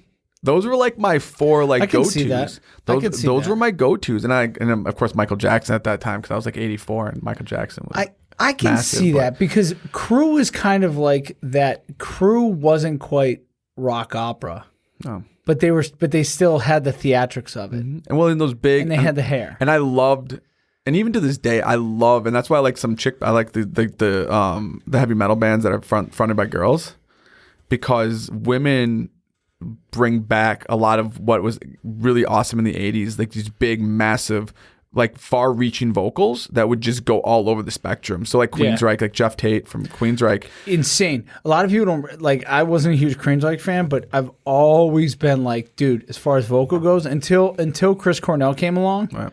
You didn't have many people who were doing vocals. So you had Freddie Mercury, yep, who was like massive range. I guess Rob Halford. Rob Halford. So it started with Robert Plant, and then like these guys took it to like these massive different levels. I never felt like Plant did a lot though. I mean, Plant was almost always high, right? Or at least that's that big scream, right? But the thing is that at that time, no one was really doing that. It was very different. I mean, Deep Purple was kind of doing some of that stuff with when Coverdale was singing for him. But my point being is that even to this day, like I listened to a band called shit, I can't even think of it now. It's Maria Brink is the lead singer of it. I'll think of it later. It doesn't really matter. But the point is, like, I fell in love with this band because they had this chick that would she'd just growl and like it was like death metal-y, and then all of a sudden be like singing like operatic, beautiful music. It's like, man, this is fantastic. And that's what those bands were all like to me. They were all over the place. They were very aggressive in, trying different sounds. Like Queen was, if you listen to like all of Queen's albums, they are so different. Like it was like, I'm always going to push the envelope and always going to be different. What do you think of Floyd? I appreciate everything they did. I was never a huge fan, right? But I can sit and listen to Pink Floyd forever and not get bored. Yeah, you can. Like I have a huge appreciation for everything they experimented with and how well they did it. But again, that goes right back to what we were talking about before. Is like you had these guys and gals that were so even like like the Runaways and shit. I mean, a girl punk band. But think about who was in that punk band. You had what, Joan Jett, you had Lita Ford, I mean, these are that was a super band before any of them were big. Yeah. And it was, I mean, who does that? I mean, did I tell you I did security for Joan Jett? No, but that's awesome. I hung out with her you did. Yeah, you did. I hung out with her. I drove for her, sat with her in the fucking driver's seat while I was driving the van when I was in the Marine Corps. Nice. And fucking rapped with her and then fucking hung out with her and her fucking band in the fucking hotel lobby. Or not in the hotel lobby, in the hotel fucking bar after the fucking show that they did at fucking that was a really fucking cool experience. She was fucking cool, legit, down to earth. Yeah. And this was like 97, so this was after she was yeah, like she big. was yeah, they were playing smaller venues at that point. But she was such a fucking cool ass fucking woman. That's cool. Man. That's cool. It really was. But I guess that was like the kind of the punk thing though, was that, it was always, the idea was we're just going to be me. And it was funny. We were talking, remember last night we were talking about the idea of, one of the big fucking problems that we have like as a society is just the idea that we can't just be us. Like you got to be something. What are you? What, and in punk there was so encompassing and it was so big because it was like, all right, well, you don't belong, so you're just gonna be a punk band. You know what I mean? And it was just, I'm gonna be me. I'm gonna think the way I want to think. Because think about it. So you had all these like big social angst guys, right? Joey Ramone, fucking guy that ran the Ramones, was like super like right wing conservative politically, and then you had Johnny Ramone. Other end. Sorry, the other way around. Johnny Ramone was super hardcore right wing. They had Joey Ramone, who was on the other end, where they didn't even talk. Yeah. They didn't even talk, and then they show up and just rock. Yeah. And that's music. That's Maybe music. what they were baby. doing wasn't. I mean, they weren't overly complicated in what they did, but that was the genius of it. It was because the Pistols even asked them. They were playing in England, and this was before the Pistols really got going. And I don't know who it was that had asked them. It was one of the Johnny Rotten maybe, and they'd asked them. They're like, what? Do you have any advice? I play fast and loud, man. And that was it. Just be fast and loud, have fun. And I'll tell you what, Johnny Rotten, that dude, legitimately the embodiment of punk. Yeah. That wasn't a character. No, that was him. Yeah, all the way through and through. That was him. Like fucking Sid and Nancy. The Sex Pistols. Wow. There's a reason. I think they're the only band in the Rock and Roll Hall of Fame with one album. Yeah, one album. That's it. And it was funny because as I was driving, I was listening to classic vinyl, and they air from the Rock and Roll Hall of Fame, and I hate the Rock and Roll Hall of Fame. I fucking hate it because I can't figure out what it takes to get in the Rock and Roll Hall of Fame. And not only that, I mean, technically the Sex Pistols, by definition, should not be in the Rock and Roll Hall of Fame. Like of all the ones that probably shouldn't be there because they were like really like the fuck you band. They were the truest. They were the truest definition of fuck the establishment. Yeah. Oh, absolutely. That made it. I mean, they should not have. You should not know Anarchy for the UK. No. No one should know. Have you ever heard the original? The Megadeth remake of it? Not impressed by it. I mean, it wasn't bad. I thought it was cool. Like live, it's awesome. For whatever reason, live it's very cool. For me, all right. So for me, hearing anyone else do it is cool as a tribute. Yeah, but it's not the same. It's like hearing anyone else doing "Walk" from Pantera. I've never heard anyone do it. You know what's cool? Well, I've never heard anyone else play it fully, but you know what I always loved? So I'm a big Godsmack fan. Right. They used to always, in their shows, like when they would do it different times. It wasn't always something, but they would always, like when it would kind of, between sets or between songs, it would kind of get quiet. And then they would just start playing the first couple chords, and the whole crowd would go wild. And so I'd be like, dude, we're not going to play a fucking song. No one can do that song on the Pantera. But like everyone would just go nuts because they were like, every time I've seen them, do you know what they always do every time I'm there? Is do War Pigs. Yeah. By Sabbath. I love Godsmack. I do too. Oh my God, I love them. To me, they're the last like big stadium hard rock band. Yeah. They're so good. I saw them. I've seen them a bunch. I saw them in a really like small shit venue in Minneapolis, like during like when they're how many seats? What's that? Not maybe 500 or so. Yeah, I saw them at a lodge at Mount Snow. Well, you're from the area. Yeah, and so no. But this was after they hit big. This was. Do you remember Reveille? Did you ever listen to Reveille? The album? The band Reveille. Oh no. You'd like the band Reveille. Okay. Reveille was fucking cool. I'll introduce you to Reveille. Reveille was a fucking really cool band. Young kids, too big, too much, too fast. Came up on Godsmack's label, and they were like they were found the same way through Mistress Carey, through Bay State Rock when she was still running it at WCCC, at WAF out of Boston, on like Sunday nights, something like that. Reveille got a lot of notoriety. That's how Godsmack got discovered, as I understand it, because I was in the core at the time. But Reveille, 18 years old, they get traction. In the, because this like kind of this area has a like meaning New England, especially Mass, has like had a really good metal scene, like heavy rock scene, I should say. Mm-hmm. Stained guys. I mean, there really was this kind of period, this Renaissance period.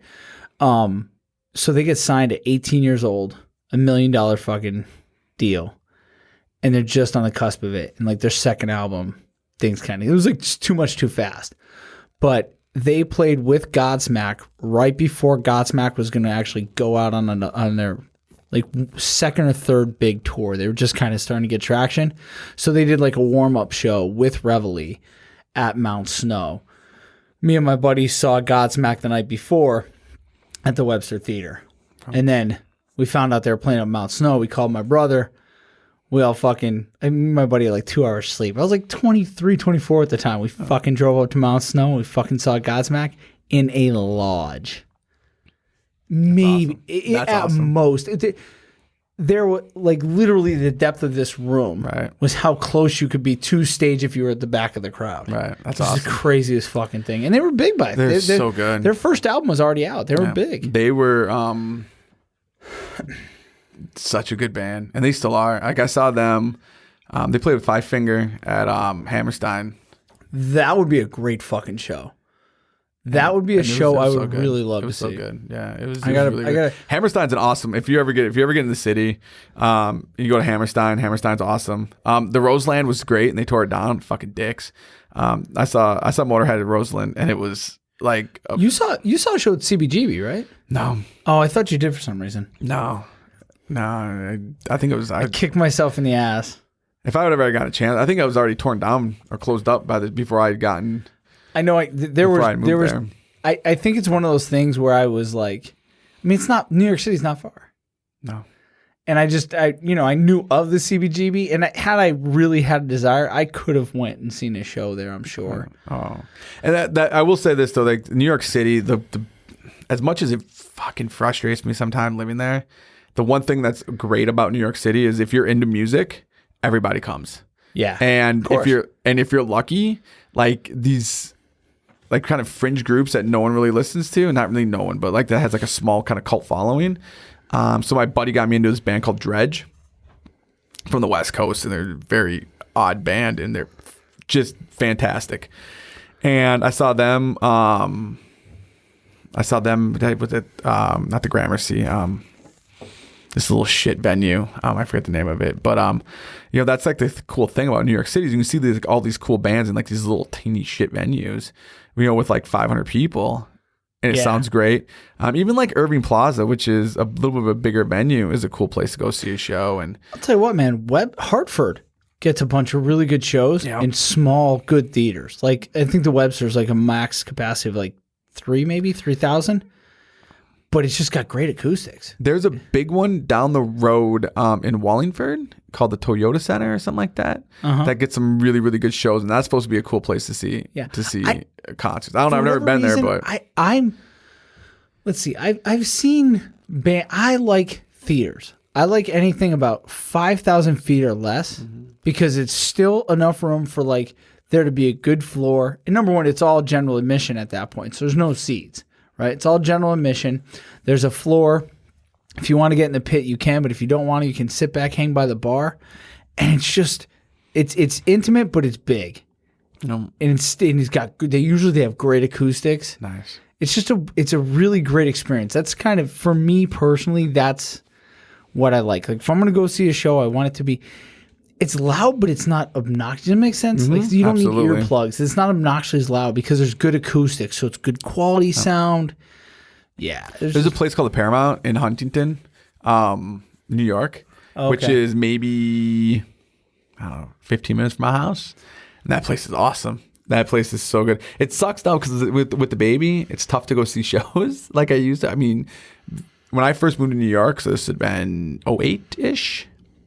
When I first got stationed there, man, I was at a show like 3 times a week, like legit, like 3 times a week. I was at a show. It was just awesome. I just love, and there's no vibe. There's no vibe that you can get like going to a good show. I don't think. I don't think I have been to a show since, I think the last show I went to was because Kay wanted to go, and you're gonna go with your wife, is Lady Gaga, and I was actually really impressed. As far as like performance goes, Oh, I bet. and I'll say one thing, like actually we're going back to the whole New Kids thing. I've gained an appreciation for what pop music is. Yeah. Like just as far as a production goes, huge appreciation. And thinking about like Justin Timberlake, one of the most, I don't think people fully appreciate how difficult it is to dance and sing continuously like what he does. So even like, and Lady Gaga does that too. And she's musically, that bitch is talented. Yeah. Everything she writes on her piano. Everything. So everything she does is legit music. Like that was a big eye opener for me for how truly capable Metallica was when they released their album with the symphony. Yes. You're like, oh, this shit's deep on a whole different level.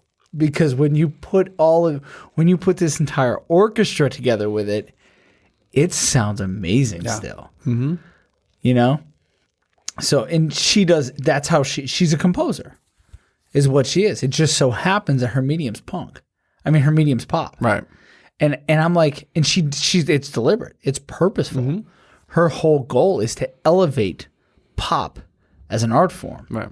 Not just this commercial thing. Like that's her whole idea. And all of her albums have stories, which is very hairbandish, very rock opera like. And I'm like, oh, there's a lot of layers there. So I have an appreciation for her. She's elevated the art form, or actually kind of turned it into an art form.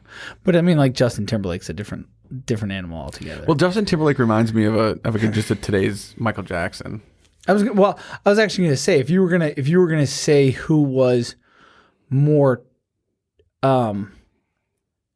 gifted musically speaking, like just raw music, who would you put ahead of the other, Prince or MJ?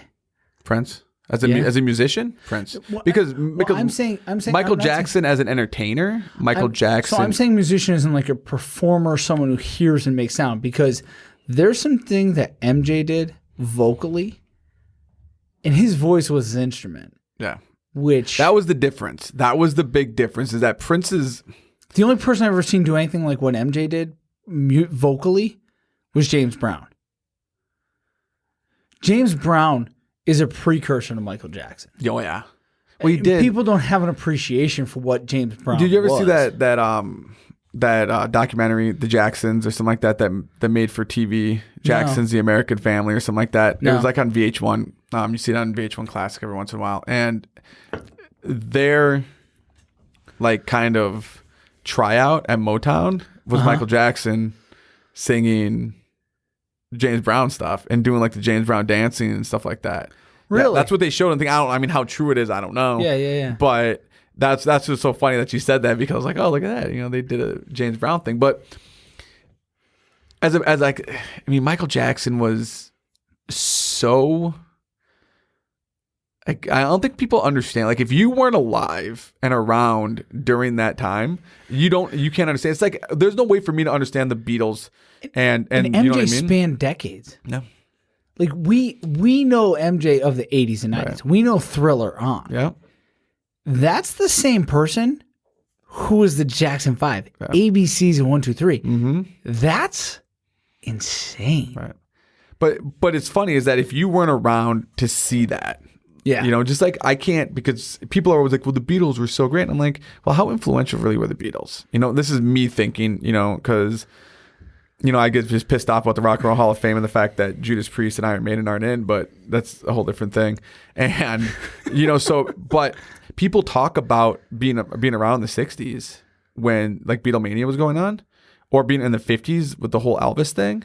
Yeah. And like, unless you were there, you can't understand and really appreciate it. You can't fully understand it, yeah. And so, like, Michael Jackson, people legitimately fainting, like, on video, like, just passing out because he touched them. Yeah. You don't see shit like that anymore. No. You know? It's such a different animal.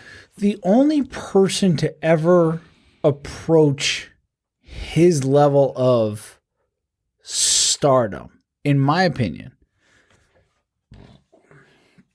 and was contemporary of him, was Madonna. No, I don't even think she can. She didn't approach it. I don't personally think so. She had that. She did. She was, but again, she wasn't at the same. She approached it. Madonna in the 80s. She's a big deal. Yeah, she was huge. Everybody needed to look like her, and she Everyone reinvented herself, and she was ballsy, man. People don't fully appreciate. If you go back and look at, and not only that, she did movies. Like, she was doing stuff that Michael wasn't doing, right? And she was a draw. And she was. She was a draw, and her, like, you don't have this whole like mega outdoor kind of performances and shows and stuff like that of that level. Michael Jackson was stadiums, in huge stadiums, giant production. Madonna proved someone else could do it, Right. and could be a female. As a solo act, because Yes, here's the thing yes, is that like, absolutely. the bands, because you had the bands doing it, yeah, but as a 100%, solo act, it was, outside of Elvis, like Elvis was like a kind of a different time. thing. It was theaters. Those know- were theaters. Elvis wasn't. I'm telling you, Elvis wasn't packing a Gillette Stadium.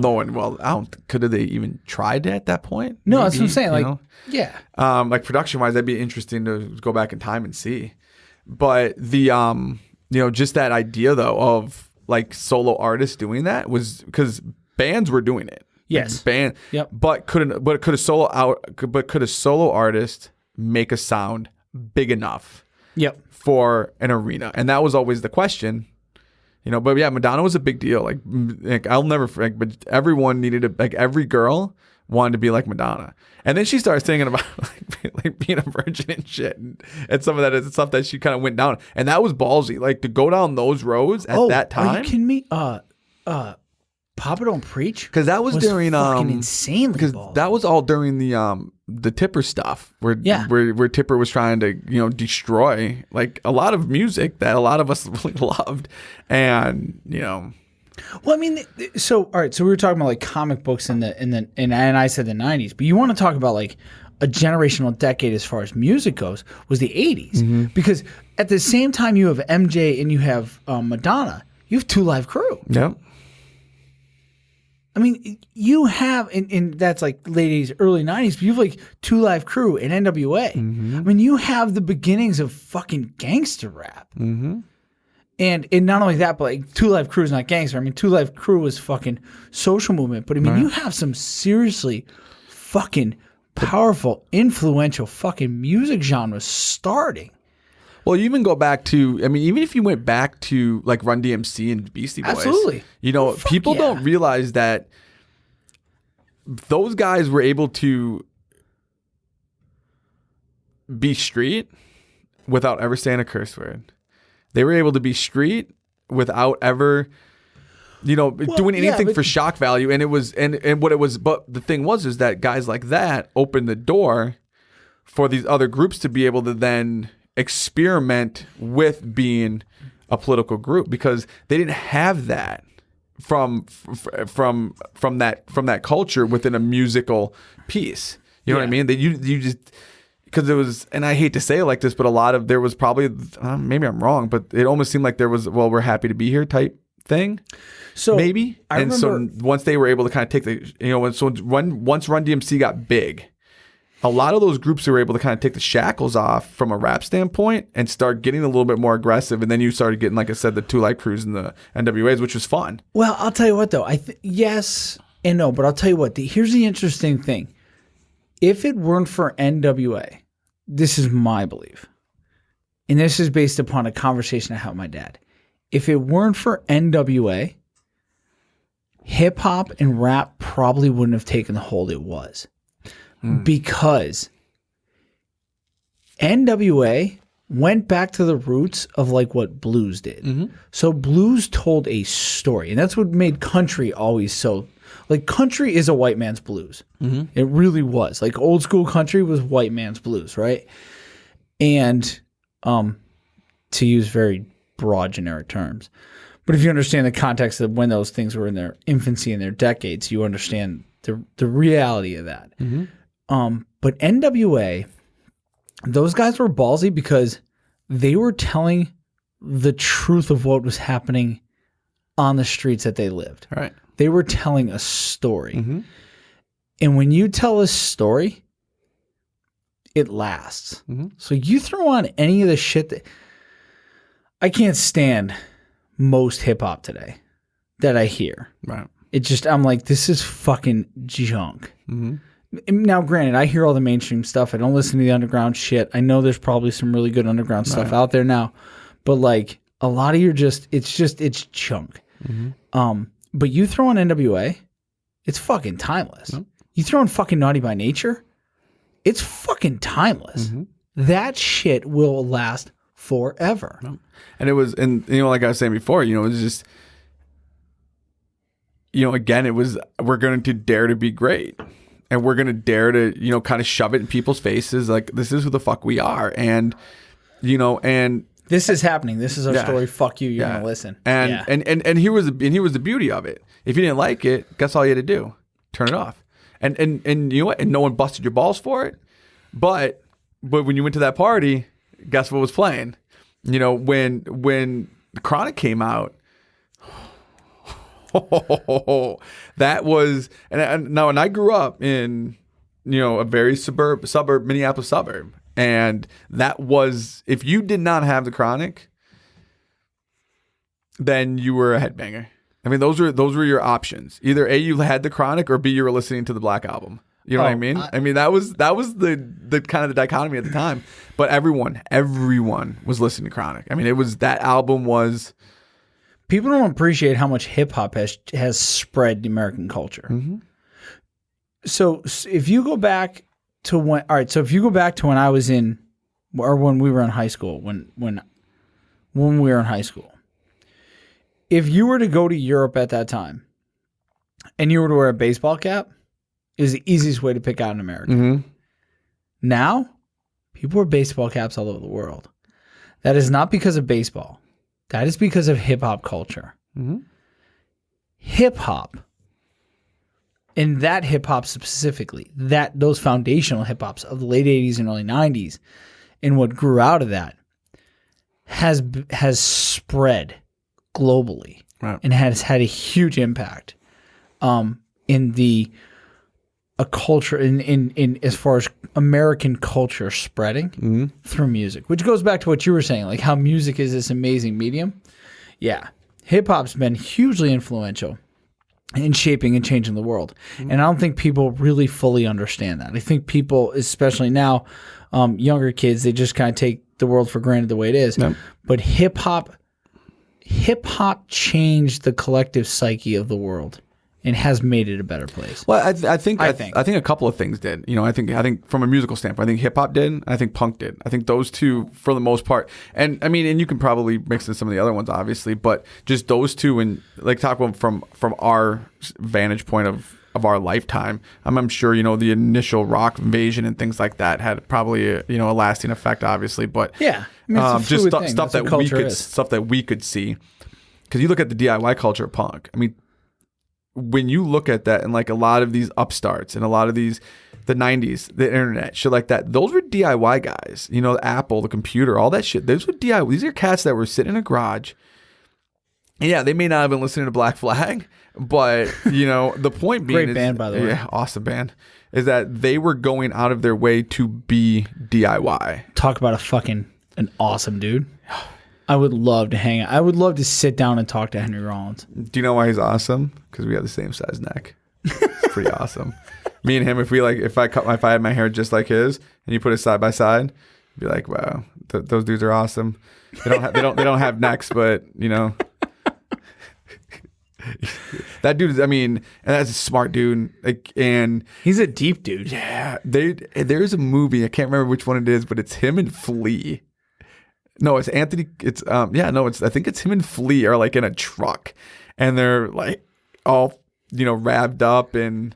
It is. It's Flea and Anthony Kiedis where they're driving the monster truck. Right, but it's the Charlie Sheen movie. Where they're trying to chase him down. Getaway. But isn't he? Something like that. Isn't he? No, he's the cop. He's the cop. Yeah, that's right. Movie. He's the cop in the movie. That's right. Or the monster truck that tried to run him off the road. That's right. It's like the getaway or something like that. The chase or something. The chase. Yes. That's it. The chase. Yes. It's with and it's with the chick, the rich chick, the blonde, Chrissy Swanson, who plays Buffy. Yeah. Yeah. And who's in Hot Shots? She's in Hot Shots? She's in Hot Shots. She's the female pilot in Hot Shots. The bra scene? Yeah, I'm going to have to go back and watch it now. Yeah. That movie's so good. Like those movies were so fucking fantastic. Like the slapstick, like that Naked Gun. Oh, yeah. I never thought after The Naked Gun you'd find such a fucking fantastic movie, and then Hot Shots came along. And I was like, holy shit, there's some fucking real brilliance out there. Hot Shots is just amazing. And that's how you know. But that's what I was saying. It was like, what's so funny about these like about movies and shit is that some people look at that and be like, really, fucking Hot Shot's the dumbest shit I've ever seen, and I'm like, no, you're wrong. But you want to know it's a brilliant. You don't want to know it's fucking absolutely brilliant. Thinking of fucking The Naked Gun was Dragnet. Yes, like the original or like the remake. Dan Aykroyd, Tom Hanks. Okay, Dragnet. Oh my God. Well, no, that was the only movie. They just remade the TV show, right? Wasn't that they remade the TV show in a comedic format for the movie, and it was brilliant. Dan Aykroyd's awesome. Dan Aykroyd and Tom Hanks were fantastic together. I don't think people realize how funny because Tom Hanks went through that stretch where he did so many serious movies. Yes, I mean for the most part, but I mean Tom Hanks. But think about how he was great in like Bosom Buddies. I was gonna say, so he starts in Bosom Buddies, then he gets Splash, and then he gets Big, yeah. Big is still one of my favorite movies. Yeah. I don't care what anyone says. I love that. When the first scene there where he's kissing the chick and she goes to turn the light off and he turns it back on. It's like every dude that watches that's like.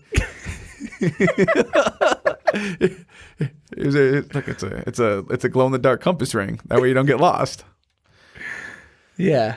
What do you mean sleep over? Okay, it's on fun. Yeah. Such a great movie.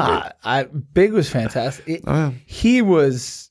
Yeah, brilliant. And then he does Forrest Gump, and you're like, whoa. Yeah, because that was a really, really big departure. Because I think the movie he did before that was probably Turner and Hooch, or maybe League of Their Own, something like that. Was like the movie previous to I'd have to look back and see which one. It might have been League of Their Own.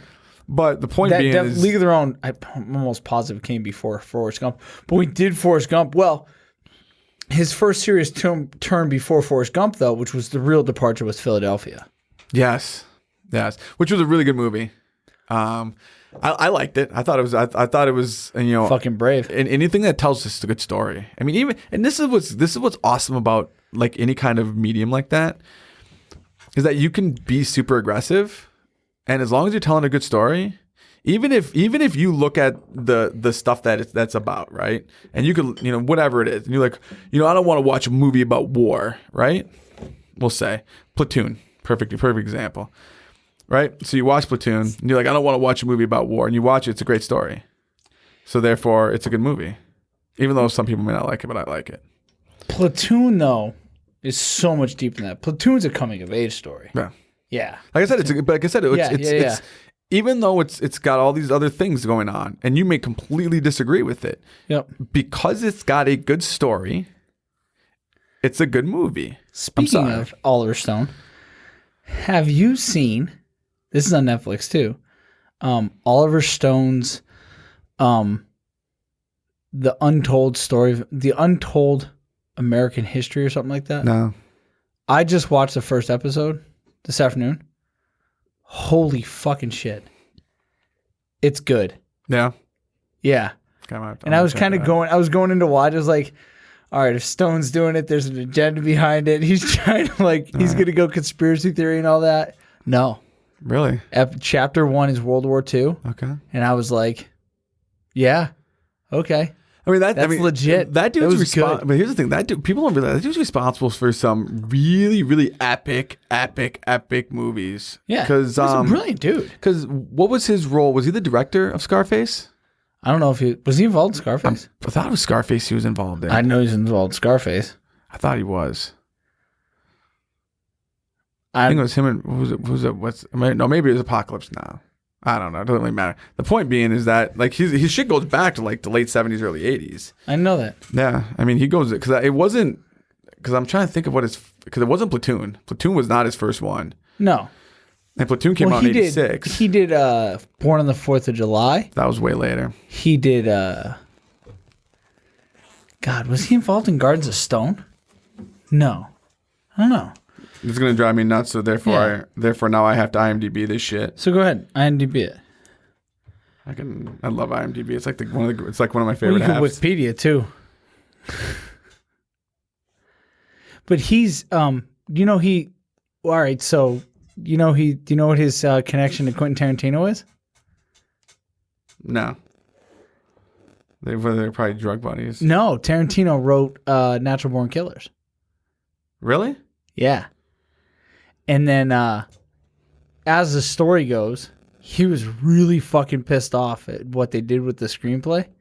So he used the money, as I understand it, I believe. He used the money that he made selling Natural Born Killers so that he could do Reservoir Dogs. What? Yeah. That's awesome. But he was so pissed off about what became of Natural Born Killers. He's at like a Hollywood fucking, like a posh Hollywood party or some shit like that. And he sees one of the producers from Natural Born Killers, whom it was his understanding was the one who fucking completely murdered and completely fucking changed his fucking screenplay, punched the fucking dude out. That's awesome. Yeah, that's awesome. Quentin Tarantino. That's awesome. No, he was a screenwriter for Scarface. I knew he had something with Scarface. Yeah, he was a screenwriter. No shit. Because I think De Palma was the director, if I'm remembering right. But it doesn't matter. Point being is that I knew he was involved with Scarface, and it blew my mind. I was like, I fucking knew it. So, but yeah, that dude. I mean, he goes back and like, because Scarface was great. It was. He's a political refugee. You're supposed to say that you work in sanitation, not from the sanitarium. Yeah, and that was a great Pacino movie. That dude is, and that cat, man, he's been in like him and De Niro have been in such like a large swath of different movies. Yes. But speaking of Oliver Stone, he was great in Pacino was great as the football coach in Any Given Sunday. Yeah. And that was an awesome movie. That was a fantastic movie. I think my favorite Pacino role probably is The Devil's Advocate. So good. In his speech, I'm a humanist. That's probably the greatest. That's just brilliant. Yeah. And that's ballsy. Like, he owns that role. I loved him in Scent of a Woman. That's a timeless movie. Yeah. I mean, he's just fucking phenomenal. But probably my favorite role of his is Devil's Advocate, which, strangely enough, I don't hate Keanu Reeves. Wow. But I mean, the funny thing is, like, that's most people's interpretation, right? It's like, oh, Keanu's always Keanu. I'm like, actually, he's not, because Neo's way different than Bill and Ted. He's way different character than Ted. Yeah. And he's way different in fucking Devil's Advocate. Very different than his character in Speed. Way different than Johnny Mnemonic. Johnny Mnemonic is a cool movie. I like a lot like that movie. Like, a lot of people are like, that movie sucks. I'm like, you guys are idiots. That movie's fantastic. Do you know what role playing game that's based in? No. Cyberpunk. That movie, yeah. So Cyberpunk was a. So if you go back to RPGs, role playing games, so Dungeons and Dragons is obviously the pinnacle or the best known, but there was a lot of subcultures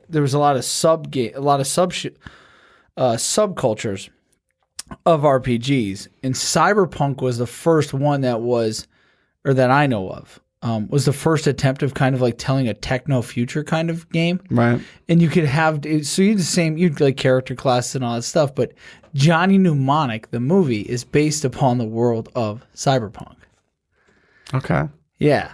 And that's where that, like, you'll find, if you find Cyberpunk, you will find a lot of the stuff that's in Johnny Mnemonic exists in the cyberpunk world. I'm gonna have to find that then. I'm Yeah. sure they got like some like. But the best version of like a future world was an RPG called Shadowrun, and Shadowrun took D&D, merged it with fucking cyberpunk, and put it in the future. So you had elves, you had orcs, you had dragons, and all that stuff, but then you had all this cool fucking G. Yeah, see, what's funny is I was never really into a lot of those games. RPGs? Yeah. Loved them. But I have a buddy of mine that I lived with when I was in Minneapolis, and this dude, like, Elder Scrolls came out, and he, like, legit just, like, went in his room, and, like, 2 weeks later came out. It's like, it was like he went, like, hibernated for, like, 2 weeks. I spent many hours playing Dungeons and Dragons, Shadowrun. Right. Yeah. Yeah, no, I was always, I don't know. I was always in like Tecmo Bowl and shit like that. So that was. I played shit tons of video games too. Yeah. Don't get me wrong. But that was And I read a lot of fucking comics. It's just. It was. Just, I was I'm a fucking nerd at heart. It was so fun to be a kid.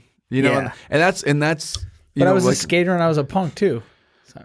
We used and that, but see, that was the thing within that culture. It was okay to be a nerd. It's funny. Yeah. There's a wrestler by the name of CM Punk, and he did a documentary when he was in the WWE, and he was talking about how, like, he was into wrestling and he was into the old horror movies and he was into comic books, and like he met all these other like-minded dudes that listen to punk music because he was into punk music, and it's like all from like these different schools and shit and. That was like it was okay, and I think the reason why it was always okay was because the punk, for the most part, at least the punk culture that I grew up with, and I know the one that you grew up with, was it didn't really matter. You were just who you were. If you were a good dude, you could hang. See, if you were shitty, we didn't want you around. Yeah. See, like I mean, there was no. I mean, I was a teenager, so there was no. I was a skater. Right. If you were going to identify me in my early teens, I was a skater. I happen to listen to punk. Right. I don't think a lot. I mean, my other friends listened to different kind of like within the genre, but I was the only kid that I know who was like really listening to Dead Kennedys. Right. Well, you're a Minor Threat guy too, right?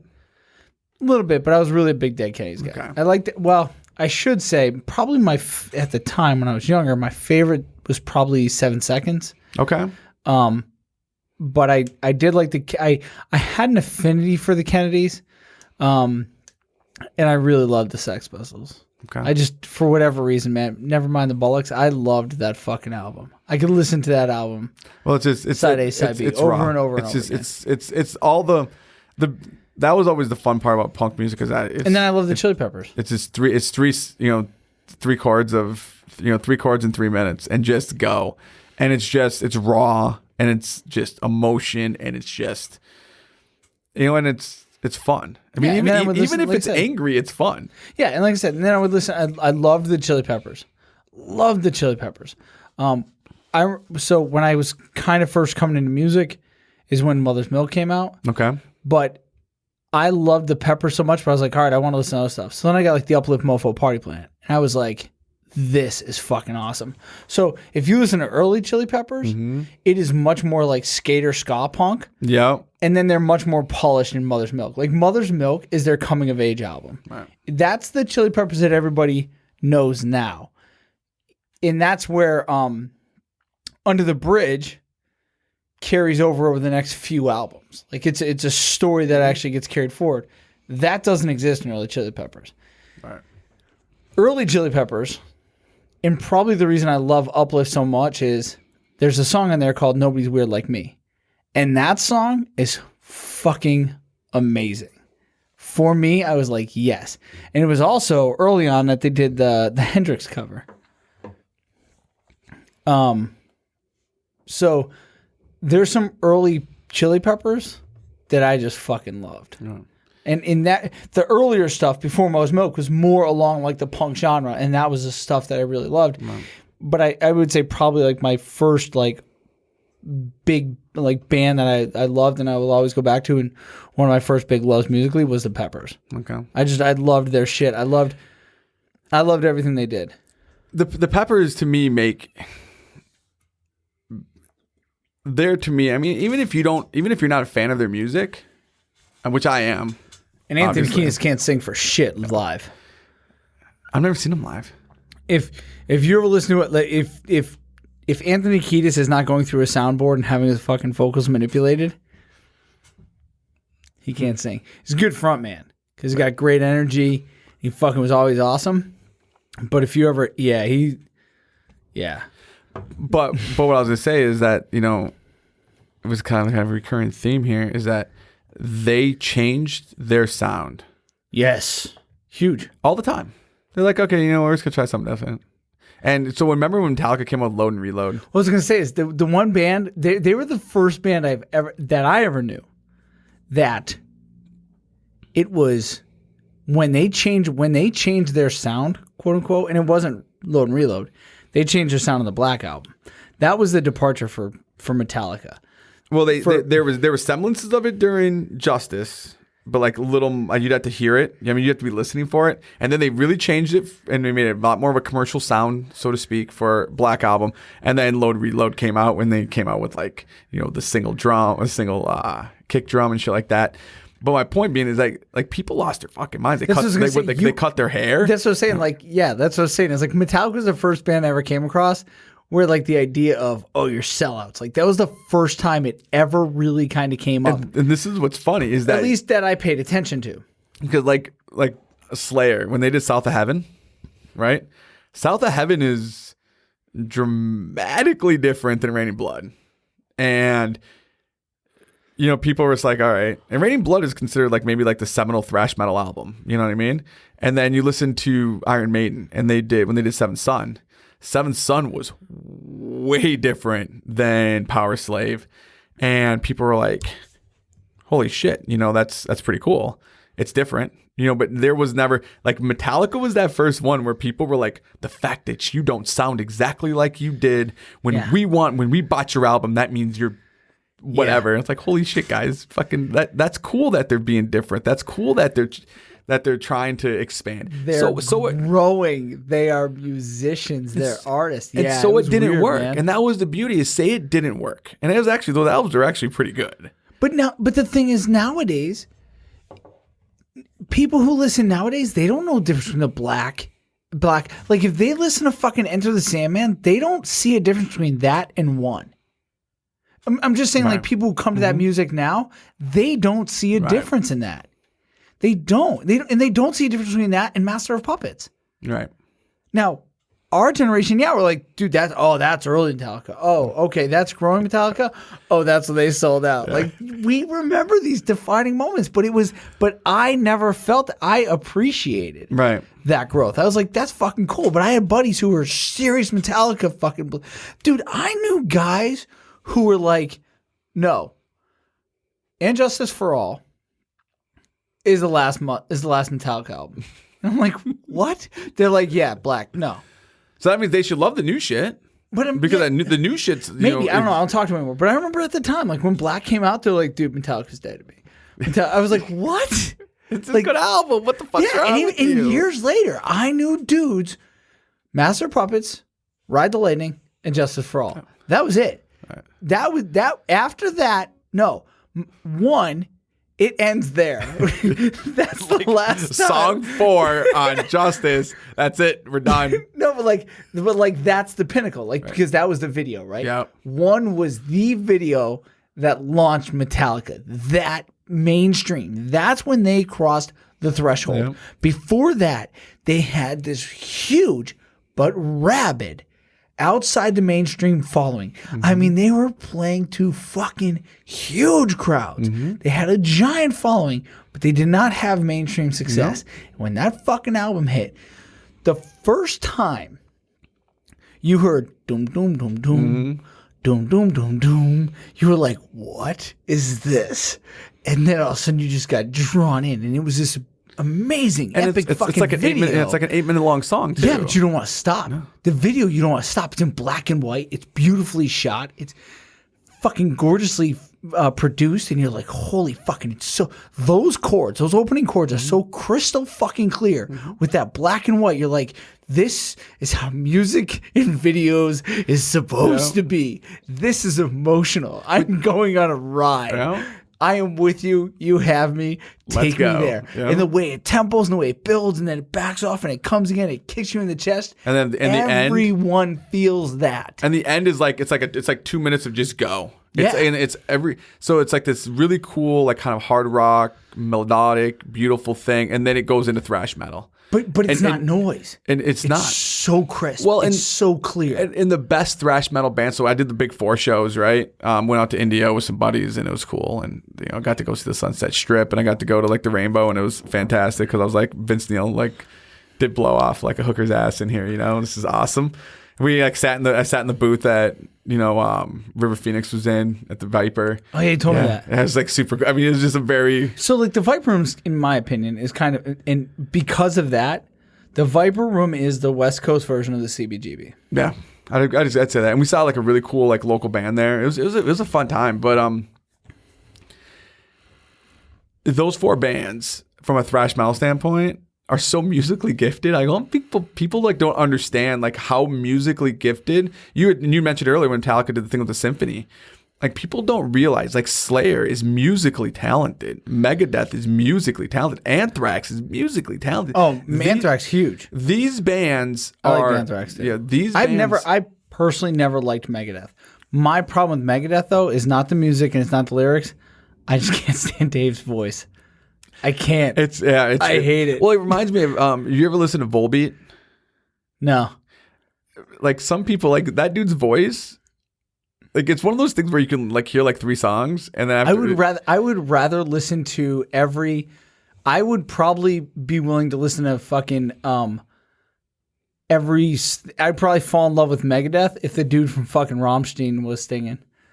The dude Haas dude. If that dude was singing, I'd probably be like, all right, cool, I get down with this. I don't know what it is about Dave Mustaine's voice. I'm just like, you're so jaded, you're gonna be your front man, and dude, you need to get a singer. Yeah. I don't know, I like it. But that's only because like Holy War Punishment Due is like to me is like one of the quintessential like heavy metal songs. You know, I just love it. And so hearing that song and watching it live, and I think the appreciation from Megadeth for me, I was never a big Megadeth fan. As like listening to the albums, I just didn't. I saw them live and I was like, all right, this is pretty fucking cool. You know, and then Slayer, I listened to Slayer as a kid and shit like that. But I wasn't really that into them until I saw them live. The only thing that pisses me off is that Jeff Hanneman, one of the lead guitar players, had gotten like bit by a spider and, you know, had like some weird like, you know, spider disease.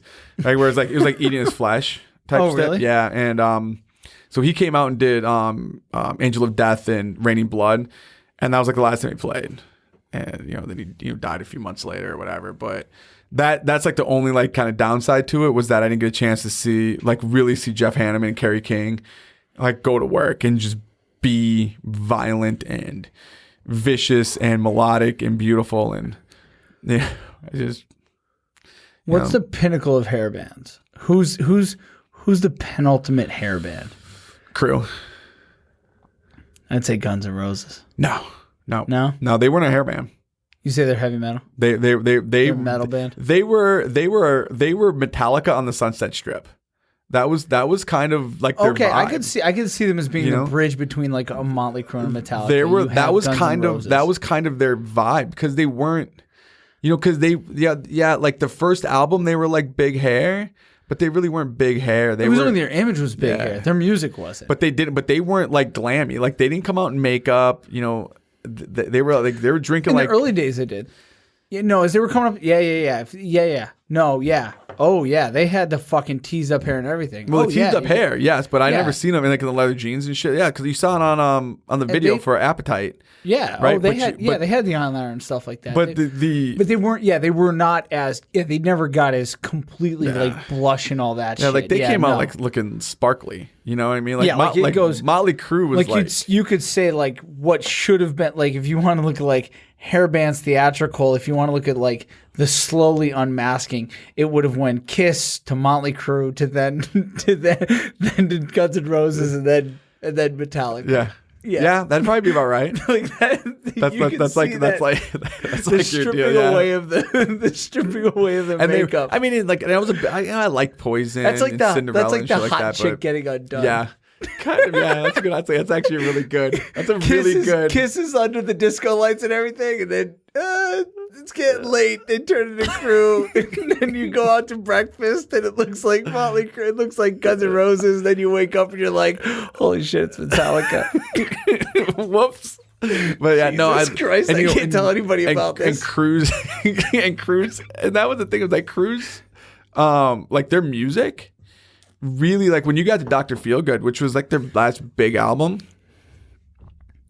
and like it was like musical departures. Like it really changed, and it really. But then by that point, there was a lot of bands were doing power ballads and shit like that. So like some of the songs that really should have been. Would you put Poison? I mean, Poison was big. Yeah, Poison was huge. Well, I mean, Open Up and Say Ah was like the first cassette.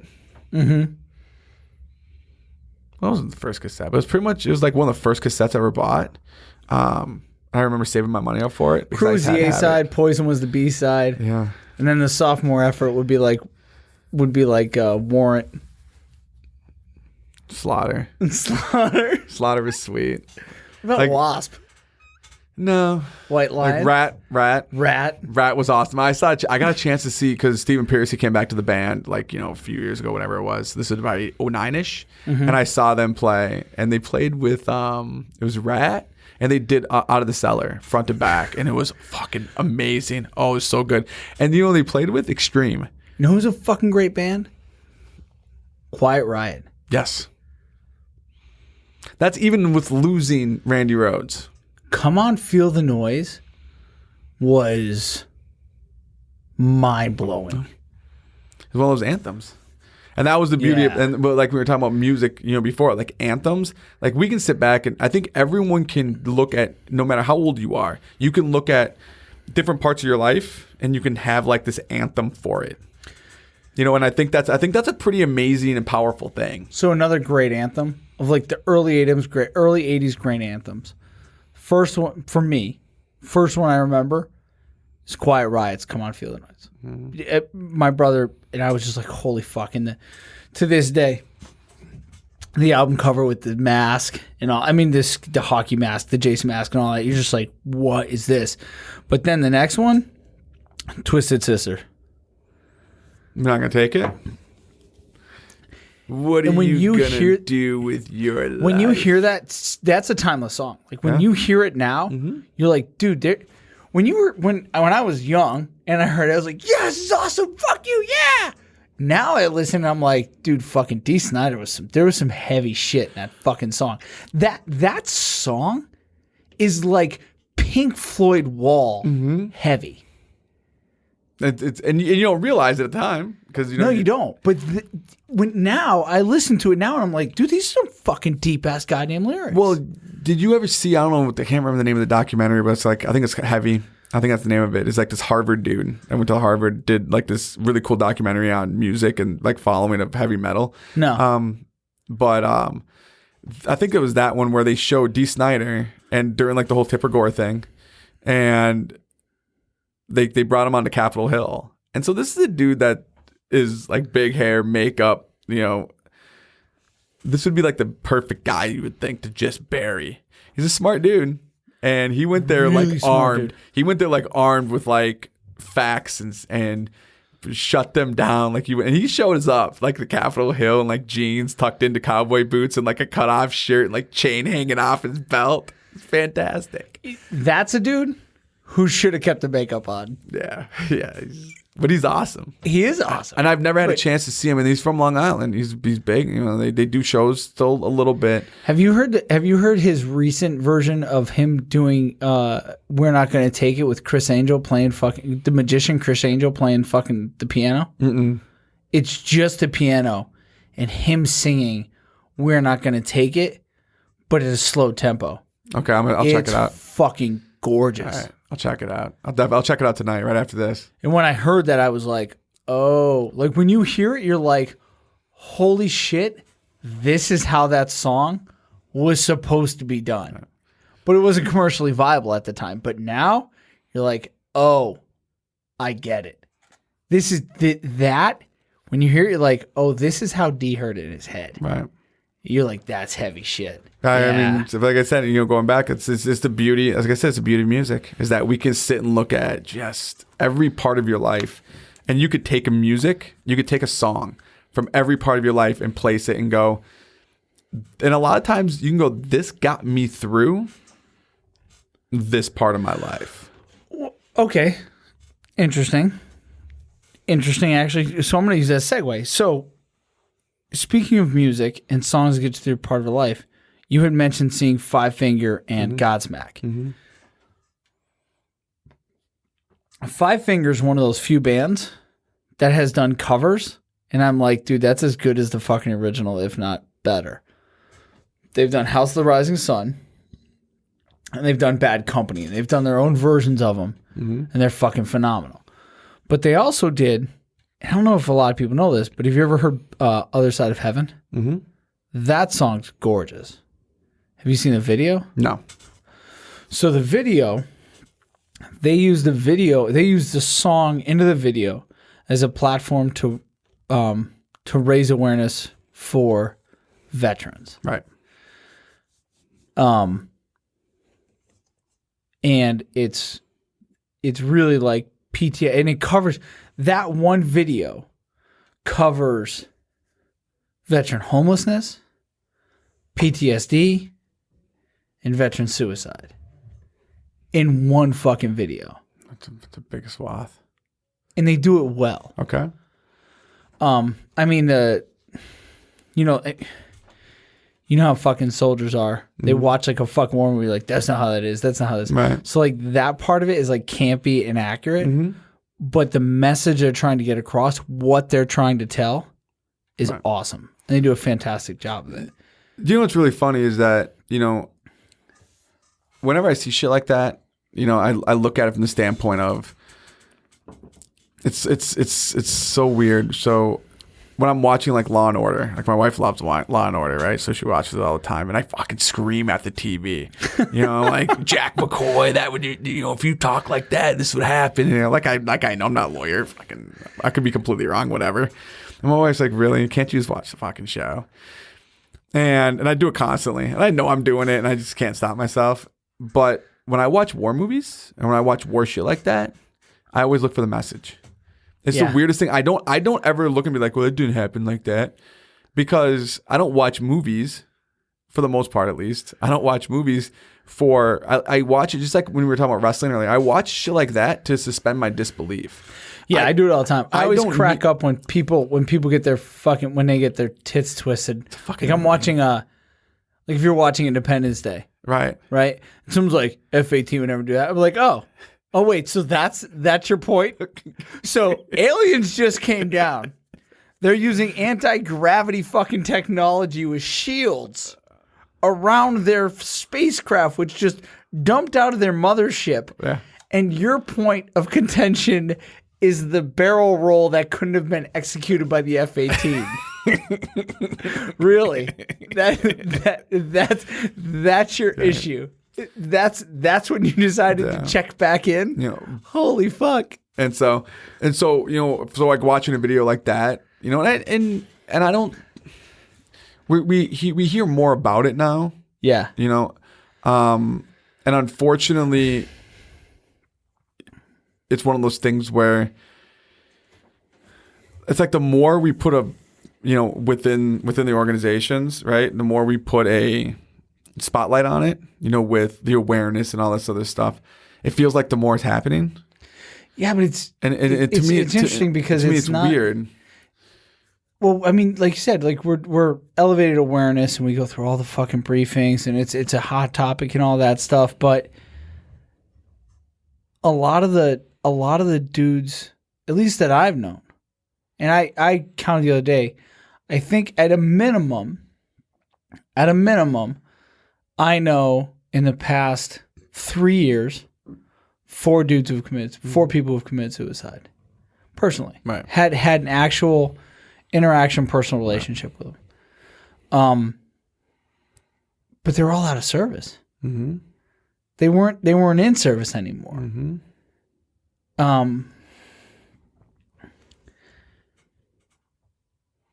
And it's I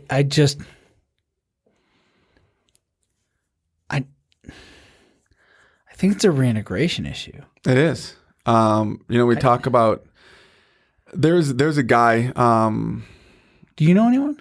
Me? Yeah. I've had two. Two. Yeah, over the last 5-6 years, and it fucking kills me every time I hear it, man. And so that I showed you a video of the one guy that as an amputee, that Derek Whita from Big Beard, right? And he did this really powerful kind of self-expose about his life, and and I think it's amazing on how his view of life is. To me, it's but he did an interview in reference to PTSD, and and he said, for him, a lot of it was like his struggles were from leaving and the bond and the brotherhood, because people don't understand what it's like to have that person that you legitimately rely on life or death. And that's a pretty big bond. That's a pretty strong, and not just that, but for example, me and you have talked about it. I miss, coming and talking to you every day. Yeah. I miss work. I miss working with you. Like not having that is tough for me. So I've had to try to find, and it's not to say that being home with my wife isn't amazing, because it's so much better being home with her every day than only being able to see her on the weekends. Kind of hurt by that. Yeah, sorry about that. But the reality is that we build these bonds with people that, because it doesn't happen all the time. You don't get a chance to build bonds like that with just anybody. It just doesn't work. And so, so for example, I built a box in my garage to follow your programming as, number one, a way for me to get back in shape, a way for me to be healthy, and, to extend a comfort of life with my kids, but also as a way to rebuild that kind of connection. Like stay connected. Yeah. So then that way I don't feel that sense of loss, because I think a lot of times that's what it is that you feel a sense of loss, especially if you've been doing it for a while. And you have these guys that 2, 3, 4, 5, 6 tours, that's a lot of time to be away from everybody else and be with just these people.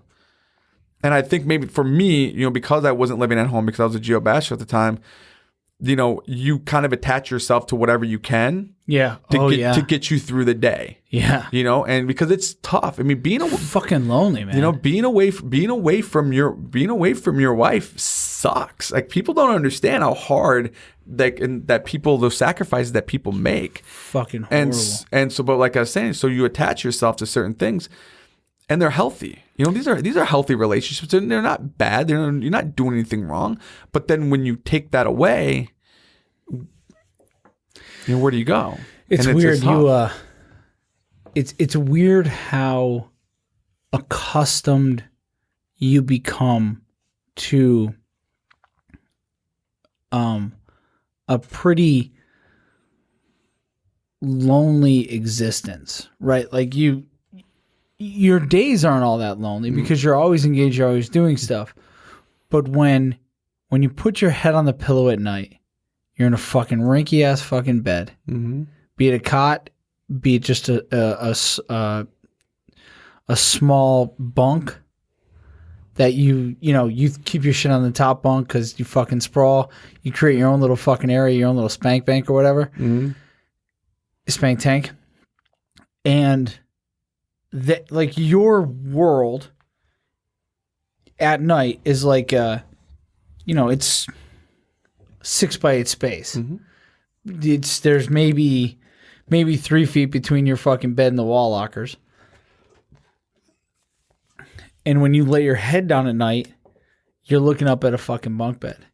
And it's in those moments that you miss everything. Like, you miss home. You miss the people you love. You miss the birthdays. You miss the holidays. You miss the this. You miss the that.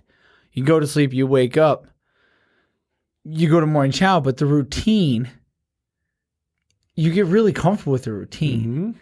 Because those moments of loneliness are just a few. You don't have time to dwell. Right. And it's all those people around you. Like, even though you laugh and you come up with all these other things to make the best of it and stuff like that. And I mean, you'll never find a better group of fucking gallows humors than fucking deployed soldiers. Everything becomes fucking funny, even the most heinous shit. But at the end of the night, or at the end of the day, everybody lays down and goes to that fucking, like, lonely place. You never talk about it. No. You never talk about that shit. You might mention in passing, I miss home, but that's about it. It's a fucking strange thing. And when you get home, like, it's this one thing that you want the whole time you're there. And then you get home and you're like, what the fuck is this place? It's a weird animal, man. But like I said, at the end of the day, I think if them doing all the classes and the briefings and stuff, okay, it brings awareness, and I appreciate the fact that they're trying, because I do too. At stuff like that, you start throwing as much shit against the wall, and you got to try to find something that sticks. You have to try. You have to find something that sticks, and at least it puts it in the forefront of your mind, right? And you can see it, and you can identify it in those who you're in contact with. And so it's interesting. So I got a guy that I work with that's getting ready to drop his retirement packet, and he has to go through like all these classes and all these briefings up at West Point, right? And I'm interested to see what exactly it is, because we talk about reintegration, but what are they really doing on the reintegration side? I mean, are they, you know what I mean? Like, what exactly is it? They're not. Unfortunately, I think it's too big of an animal. We have to completely overhaul the process. Right. I mean, honestly, if you're going to... Reintegration should probably be like a year-long process. Right. And it should almost be, you would need more military posts. You would need like halfway houses. Mm-hmm. You would literally need like halfway houses. You know what I'm talking about when I say halfway house? Yeah. So you would need like transitional barracks to where you could slowly wean yourself from that community and fall into becoming a functioning normal citizen. Right. That would be how it works. Look, we take anywhere from, so basics in the Army, it's 8 weeks, and then you have AIT, so it's a total of what, like 16 weeks? Yeah, depending on the job. Yeah, I'd say on average 16 to 20. Okay, yeah. So all right, 16 to 20. So when I'm just using myself as an example. So when I went through boot camp in the Marine Corps, it was 11 and a half weeks. We'll just call it 3 months. And then SOI, School of the Infantry, was 16 weeks. So it took me 7 months to be brought into the fold just to be ready to actually move into the Marine Corps. Right. My discharge, I left my duty station, which had been, and this is before the internet, been my home, been everything, my life between 18 and 22, or between, 18, almost 19, and 22 years old. That 4 years of my life, that extremely formative 4 years of my life, which was hugely impactful. I got on a plane to leave Hawaii. I went to Camp Pendleton a week later, a week from leaving what had been my home for 4 years. And it took me 7 months of training to prepare me to integrate into that culture. 1 week and I was out. Yeah. Figure it out. Take care, kid. Oh.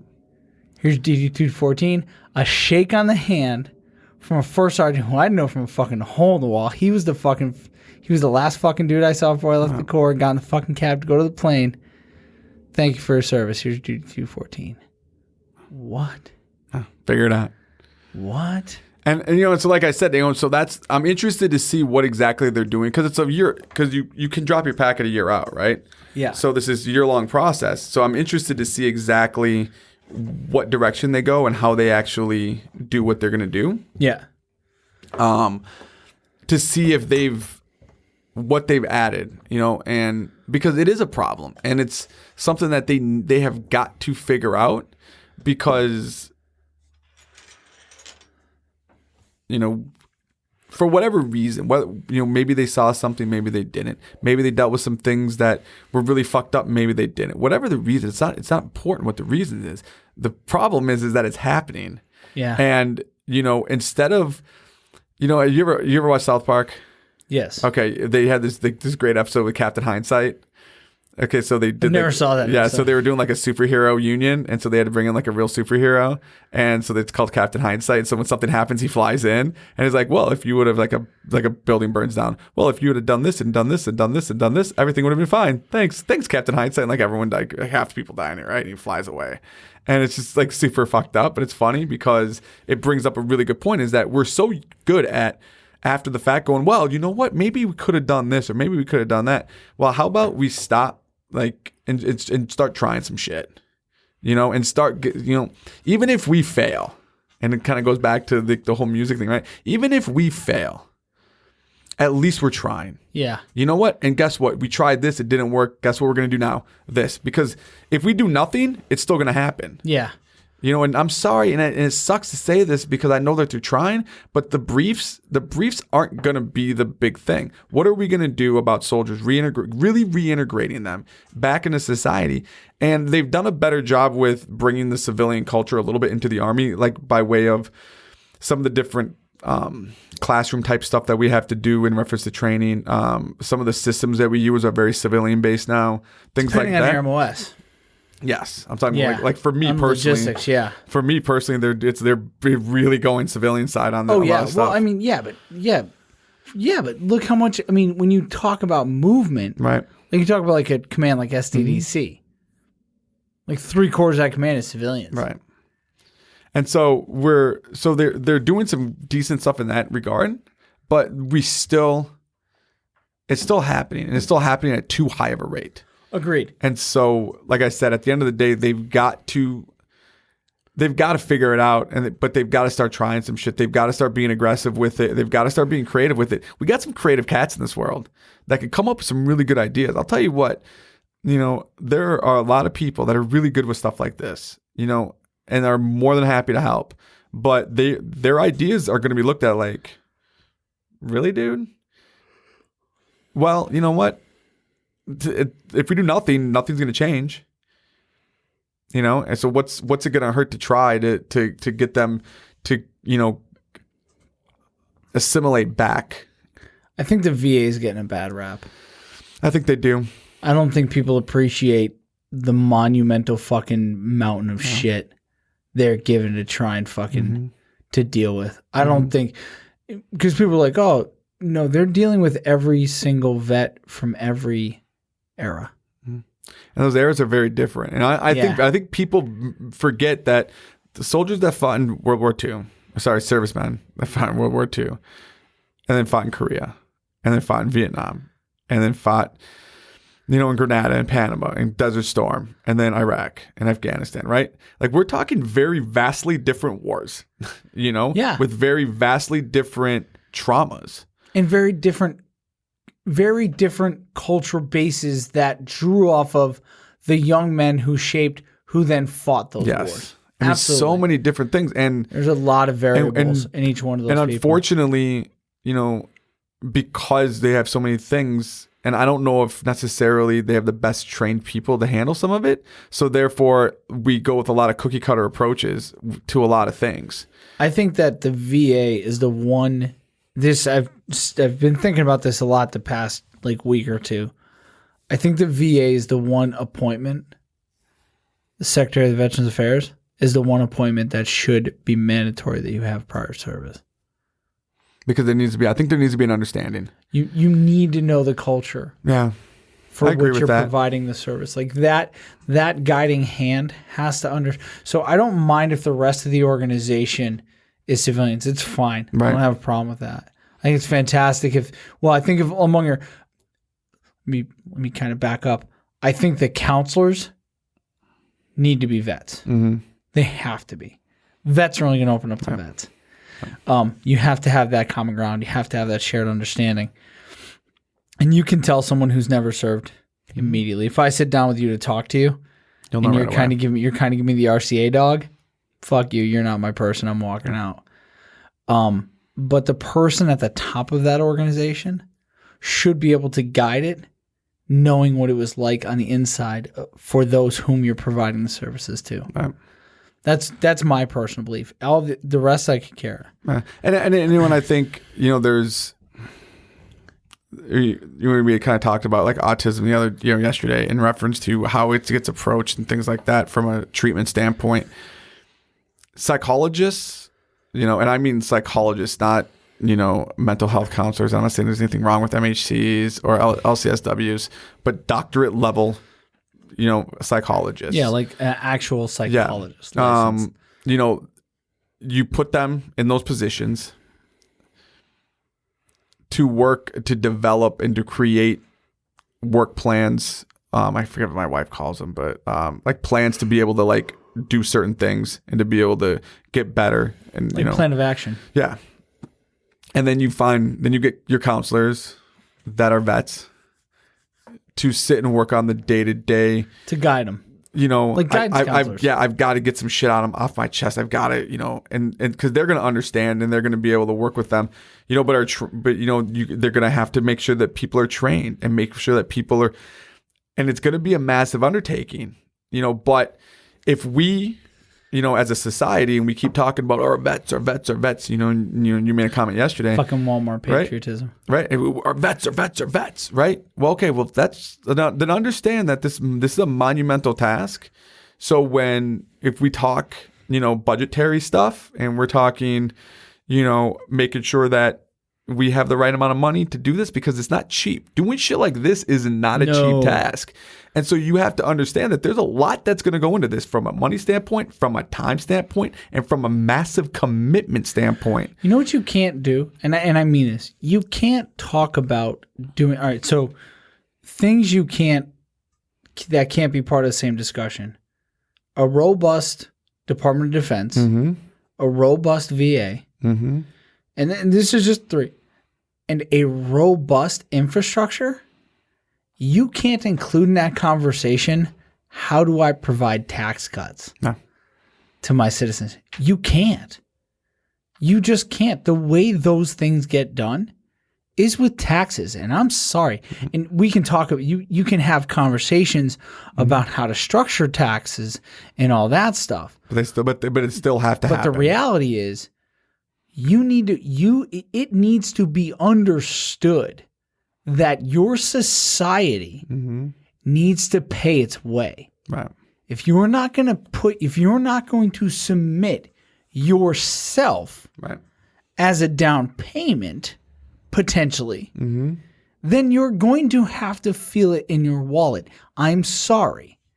You might not fully understand how privileged you are, but you still have to, like, there should be no tax, in my opinion.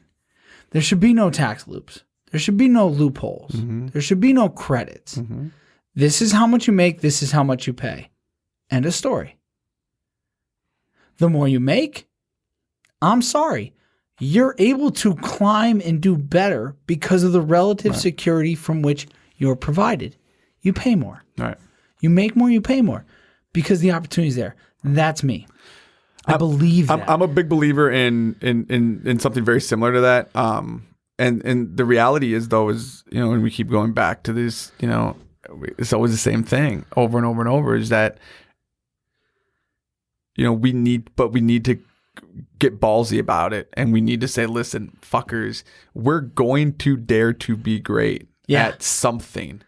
And we know where we fail. You know what I mean? It's very easy to say we fail. I'm the harshest critic of the world of myself. I can look at myself and be like, I failed at this, I failed at this, I failed at this. I have a really hard time figuring out where the fuck I'm successful. Other people have no problem with saying, oh, you're successful here and here. But because I'm a harsh critic, that's the way that I am. But I'm always daring to be great. I'm always pushing the envelope. How do I get better? What do I need to do? You know? And I know that in a lot of ways that you're the same way. And, you know, I'm really great at being humble and awesome. Yeah. I mean, it works out. My two best things. I legitimately, I wake up, I be awesome, I go to sleep. That's all I do in my life. I know the pain of which it's tough. It's a really rough life. But, you know. And the hardest part, when you're this awesome, is being so humble. But you can't be this awesome without being humble. Exactly. Agreed. It's true. So, but yeah, I mean, but like I said, we keep going back to the same thing, and that's the theme, is that we have to start daring to be awesome at whatever. I mean, so we fail 1,000 miles an hour. It's okay to fail. Yeah. I think that's a hard thing for people to really learn, is that failure is part of it. Like, if you're not failing, you're not trying. You're just not. Going back to the 7 and 8 year olds I coach, I preach that constantly. If you fail and fuck up 1,000 miles an hour, I'm going to be proud of you. Yeah. It's when you fail walking around that we're going to have a problem, because, and I do it with soldiers. I do it with, I do it with my kid. I do it with everything. That was probably the single greatest takeaway lesson I learned from the Marine Corps. Wow. The one, and there are many great traits of the Corps, and I can only speak to my experience in the Corps, but I saw it throughout almost all of the Corps, and I've talked to a lot of people who are in different elements of the Corps. And just to be clear, like I was a real Marine. I was an 0311. Right. I was a rifleman. Everybody else in the Marine Corps is support. Right. 0311s are the only real Marines. Everybody else, including machine gunners and mortarmen, and they might have the 03 moniker. They might have, I'm infantry. No, technically you're just infantry support. You're a lot closer. 0311 is the rifleman. That's the backbone of the Corps because every Marine is a rifleman, which tells you if you are an 0311, you are a true Marine and everybody else is just fucking playing. But the one thing I will say culturally, that's going to piss off so many people if this ever gets well.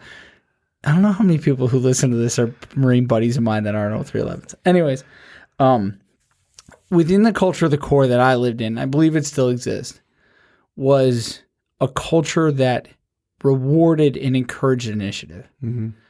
And it was one of the probably like one of the bedrock philosophies was good initiative, bad judgment. Mm-hmm. If you fucked up, but you fucked up making a decision and going with it, that was acknowledged. Mm-hmm. It was, hey, good initiative, bad judgment. Let's talk about why it was bad judgment. But fucking A, hell yeah, good job. You made a decision.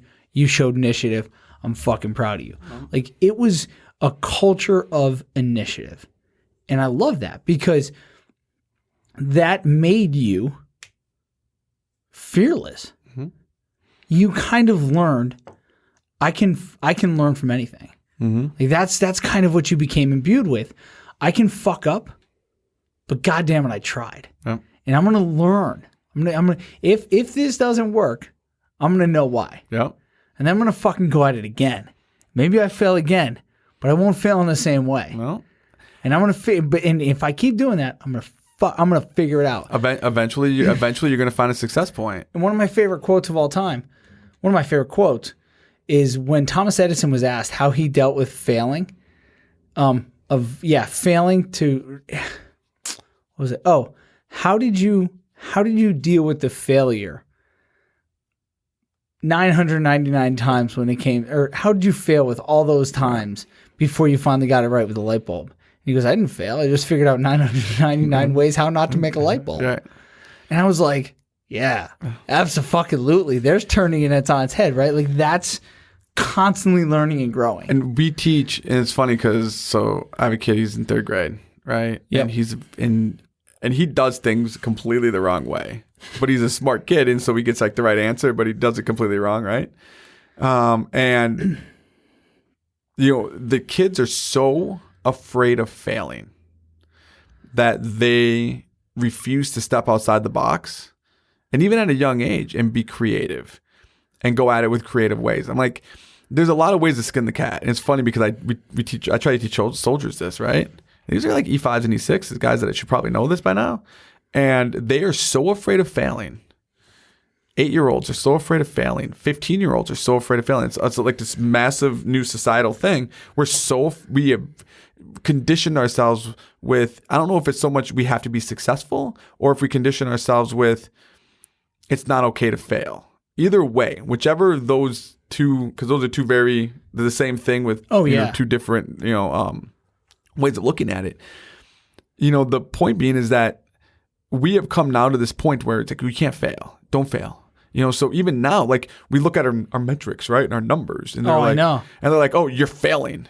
Whoa, wait a minute. And it was funny because we talked about, we talked about school funding, right? Yeah. And I had said, if you have a school that's at 30% and they go to 45, no, this is someone I was talking to today, 30%, and they go to 45% success rate on a test, right, for Common Core. And you have another school that was at 90% and now they're at 88%. Who should get the funding?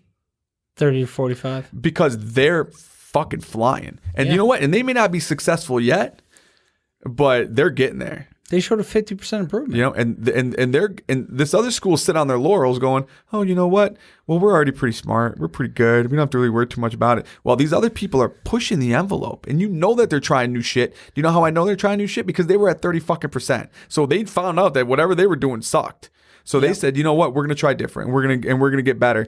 And we need to reward that. We need to reward people for pushing the envelope. And you know what? Yeah, you're going to fail. And I tell these young soldiers all the time, fail. It's okay to fail. Fail 1,000 miles an hour and you'll be okay. Fail by not doing it, now we're going to have a problem. Yeah, you always fail if you don't try. Yeah, exactly. Yeah, I remember this is a long time ago, and I don't even remember what the subject was. It might have been being able to fly. Like when my kid was a kid, Avi. He was like 8 years old, maybe 9. And he asked me about flying. And somehow, we were talking about it, and I think I brought up The Hitchhiker's Guide to the Galaxy. He was really young. And he was like, well, that's impossible. I said, well, nothing's actually impossible. And here's like a 9-year-old, right? And he's like, what do you mean nothing's impossible? I said, well, you have to understand that everything in the universe works on probability. And I said, something can be highly improbable, but that doesn't mean it can't happen. When you say something's impossible, you're actually saying it can't happen. And what you have to understand is that's not how the universe works. Everything works on probability. And the more improbable it gets, the more likely it's close to impossible, but it'll never actually get there, right? So it's like this idea that you never find true zero or something like that, right? You can extend it out to absolute in decimal points or decimal points. And The Hitchhiker's Guide to the Galaxy taught me that. It taught me that the world works in probability. Wow. And if it works in probable, then yeah, do shit. Dare. Go. Doesn't matter. It's not impossible. Right. It's just highly improbable. But if you work at it and you try, you're starting to increase probability because you're taking away, you're reducing. Every time you fail, you're removing a probability. Okay, I know that one doesn't work. I know that one doesn't work. Right. So you're actually making it more probable. Right. That's a really awesome way of looking at it. And I've never looked at it that way. I mean, how I kind of view my life in a very positive way. I guess I kind of always use that like a kind of a baseline principle, but I've never thought of it from the standpoint of, you know what, nothing's impossible. It's just improbable. And if we just crank at it, yeah, you know what, it still may be really, really improbable, but it's just, you know, I'm like four chances away from it not being as improbable as it was, so I'm good. Yeah. And that's a really cool way of looking at it. Well, like physics tells you that. And I'm by no means a fucking physicist, but look, there's things that happen at the quantum level that we can't explain. But we from our observations or from what we understand, there are particles that seemingly pop in and out of existence. Now that doesn't happen with my fucking computer, but somewhere in that spectrum of going from something as big as my computer all the way down to a cork, it becomes not only probable, possible, but it actually is happening. So that tells me that everything is a matter of probability. And it depends on either how small or how big you want to go, but both size, large and small, and math tells us this, is infinite. So if it's infinite, the possibilities are by definition infinite. So they're not impossible, they're just probable. And again, The Hitchhiker's Guide to the Galaxy taught me that with the whole discussion on the improbability drive. And it really kind of changed my mind in the way I look at stuff. And really it comes down to something becomes impossible when I decide it's just not worth the time and energy to do it. At that point, yeah, it's impossible because I'm just not going to put my time and energy into it. I mean, am I ever going to become Stephen Hawking when it comes to that level of mathematics? No, it's impossible. Why? I have no inclination. I am not going to suffer that much because I'm not that gifted in math. Right. If it were in the cards for me, I would have already been down that road. Right. So it's so highly improbable, I'll go ahead and just chalk it up as to impossible, but I don't care. Right.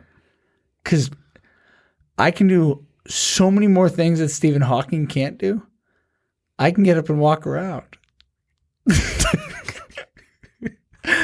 So I can type on my computer. I can play Xbox. I can drive my car. That's so fucked up. But it's true. It's extremely true. And I'm not, but Hawking can do things I can't. Yeah, exactly. And he's no better than I am. We're just different. And we contribute in different ways. exactly. Look, I am never going to give you the math problems or the answers to some of the harder problems that Stephen Hawking will. Right. But guess what? If you ever need a ride somewhere, Gotcha. I'm your guy. It's not Hawking. You don't want him at the wheel. You do not want him driving my car. Plus, it's a standard. He can't engage the clutch. Never mind go from first to second. To be honest with you, if he really wanted to, he'd probably create some kind of But he supercomputer. He can't. He needs someone else to do it for him. Yeah. He can't even eat. He can't even make his own meal. But still. So it's very, but again, so going back to it, you know, the idea is, you know, that's if more people thought that way. Yeah. And if we taught our kids to think that way, which I'm totally ripping this off and teaching my kid this, by the way. Yeah. I'm totally using this, is that if we did this and we actually walked down those roads with our kids now, how much can we change the successes of our future? Because think about Star Trek, right? Every single person who watched Star Trek is like, this shit's so cool. That'll never happen.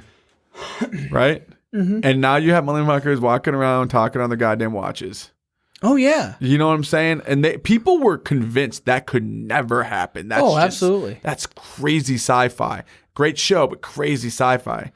And a lot of the shit that they were doing and all of those old sci-fi shows, the people are doing that shit like for real. We've gone past that. Yeah, but and that's crazy. There's things. Guess what you don't ever see? If you go back 30 years, you read the best sci-fi. Guess what they're not talking about? The internet. Mm. No one saw it coming. No one saw the internet coming. Even sci-fi writers. It was so outside the box. There was nothing that even hinted to it or could plant the seed until it came to being. And it was stumbled upon. Well, DARPA was looking just to fucking send emails. And it fucking grows into this. Have you ever seen, there's a really cool, that's the best part about, that's one thing I like about the internet. They come up with like all these cool memes, right? And this guy's, it's like, you know, if, you know, can you imagine if someone from 50 years came today, what would you tell them? The guy's like, I would tell them, I've got this phone that I can access every piece of knowledge ever existed. And all I do is like watch cat videos. That and porn. Cat videos and porn. And it was, I was like, that sums up. That's life. And it's brilliant. It's a brilliant thing, is that 50 years from now, you know, 50 years ago, someone could come up and be like, holy shit, you can do all this stuff. And you're like, yeah, look at this cat. This motherfucker's doing backflips. How sweet is that? Yeah, I know. I know you want to learn about everything. I can bring you to Wikipedia, but hold on. Let me talk to you about a meme. A what? Yeah, no, this is really funny. You're going to laugh when you see it. Yep. What? Yeah, look, that's helicopter cat. No, what? You realize you have access to all human knowledge? Yeah, I know, but that's helicopter cat. That's hysterical.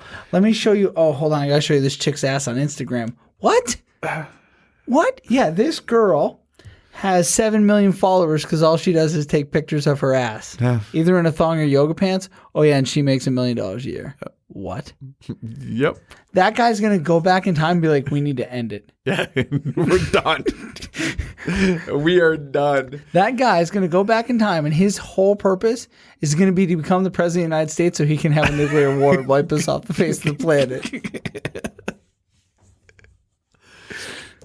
Fucking funny. Speaking of, so in that vein, because that makes me think of like time travel. You had mentioned the singularity. I had mentioned singularity to you, and it sent you down a rabbit hole.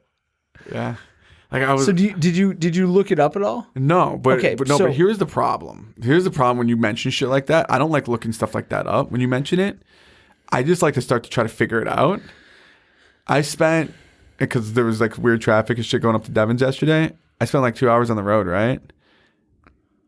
And I spent 2 hours thinking about like, and I was like trying to think. I was like, is this like a Matrix thing? Are we like part of this like fucking like something else? So, and I couldn't. I was like fucked up. Like it was like 2 hours. It flew by, but I was like seriously fucked up over because I couldn't figure out what you were talking about. Well, okay. So the best way to describe it. You ever watch Battlestar? Yes. Okay. So the Cylons. What's that? The Cylons. Yeah. Okay. That's kind of the best description of it. The idea is, so, all right, the main part of the movement, and I'm sure there's offshoots of it, but we'll go with the Ray Kurzweil kind of his idea, vision of it. And I'm not going to get into like where the term comes from. There is a very real movement. Right. First off, that believes in the singularity. And these aren't wingnuts. These are not your fucking Jade Helm prepper crazies. That is not these people. These are your Silicon Valley tech brilliant motherfuckers who are seriously hypothesizing and putting energy and money into this. Okay. So, within the next 10 to 15 years, we are going to computers based upon that, I don't remember the name of the theory, but how they compound and accelerate as far as, this computer is outdated the day it gets sold because it's getting, Right. what is it, like fourfold or something like that, is the rate of growth and expansion of computers and technology. Some shit like that. Anyways, within, I think, 10 years, around 2025 to 2030, we're going to reach the point where we're actually able to, we actually develop computers, which at that point are powerful enough, fast enough to actually help us develop better, faster technology. Like those computers will design computers that are faster and better than them. Okay. Okay?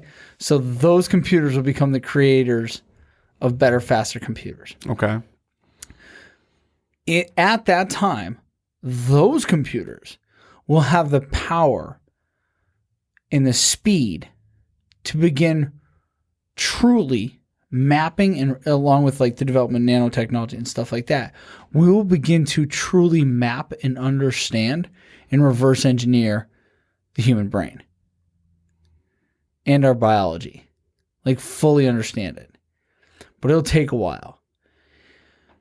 It'll take about 15 years because remember, those computers are developing computers that are now faster. So now everything is accelerating exponentially, right? Mm-hmm. So if you say in 2030, they create a computer that can run simulations so fast that it can run 1,000 years of evolution because it has a full understanding of it, right? So there's some modeling and stuff like that. But the modeling is, we'll say the modeling's there. We fully understand it. So now what it does is it does 1,000 years of evolution modeling-wise within seconds. And that's the rate at which it accelerates knowledge. You follow me? Mm-hmm.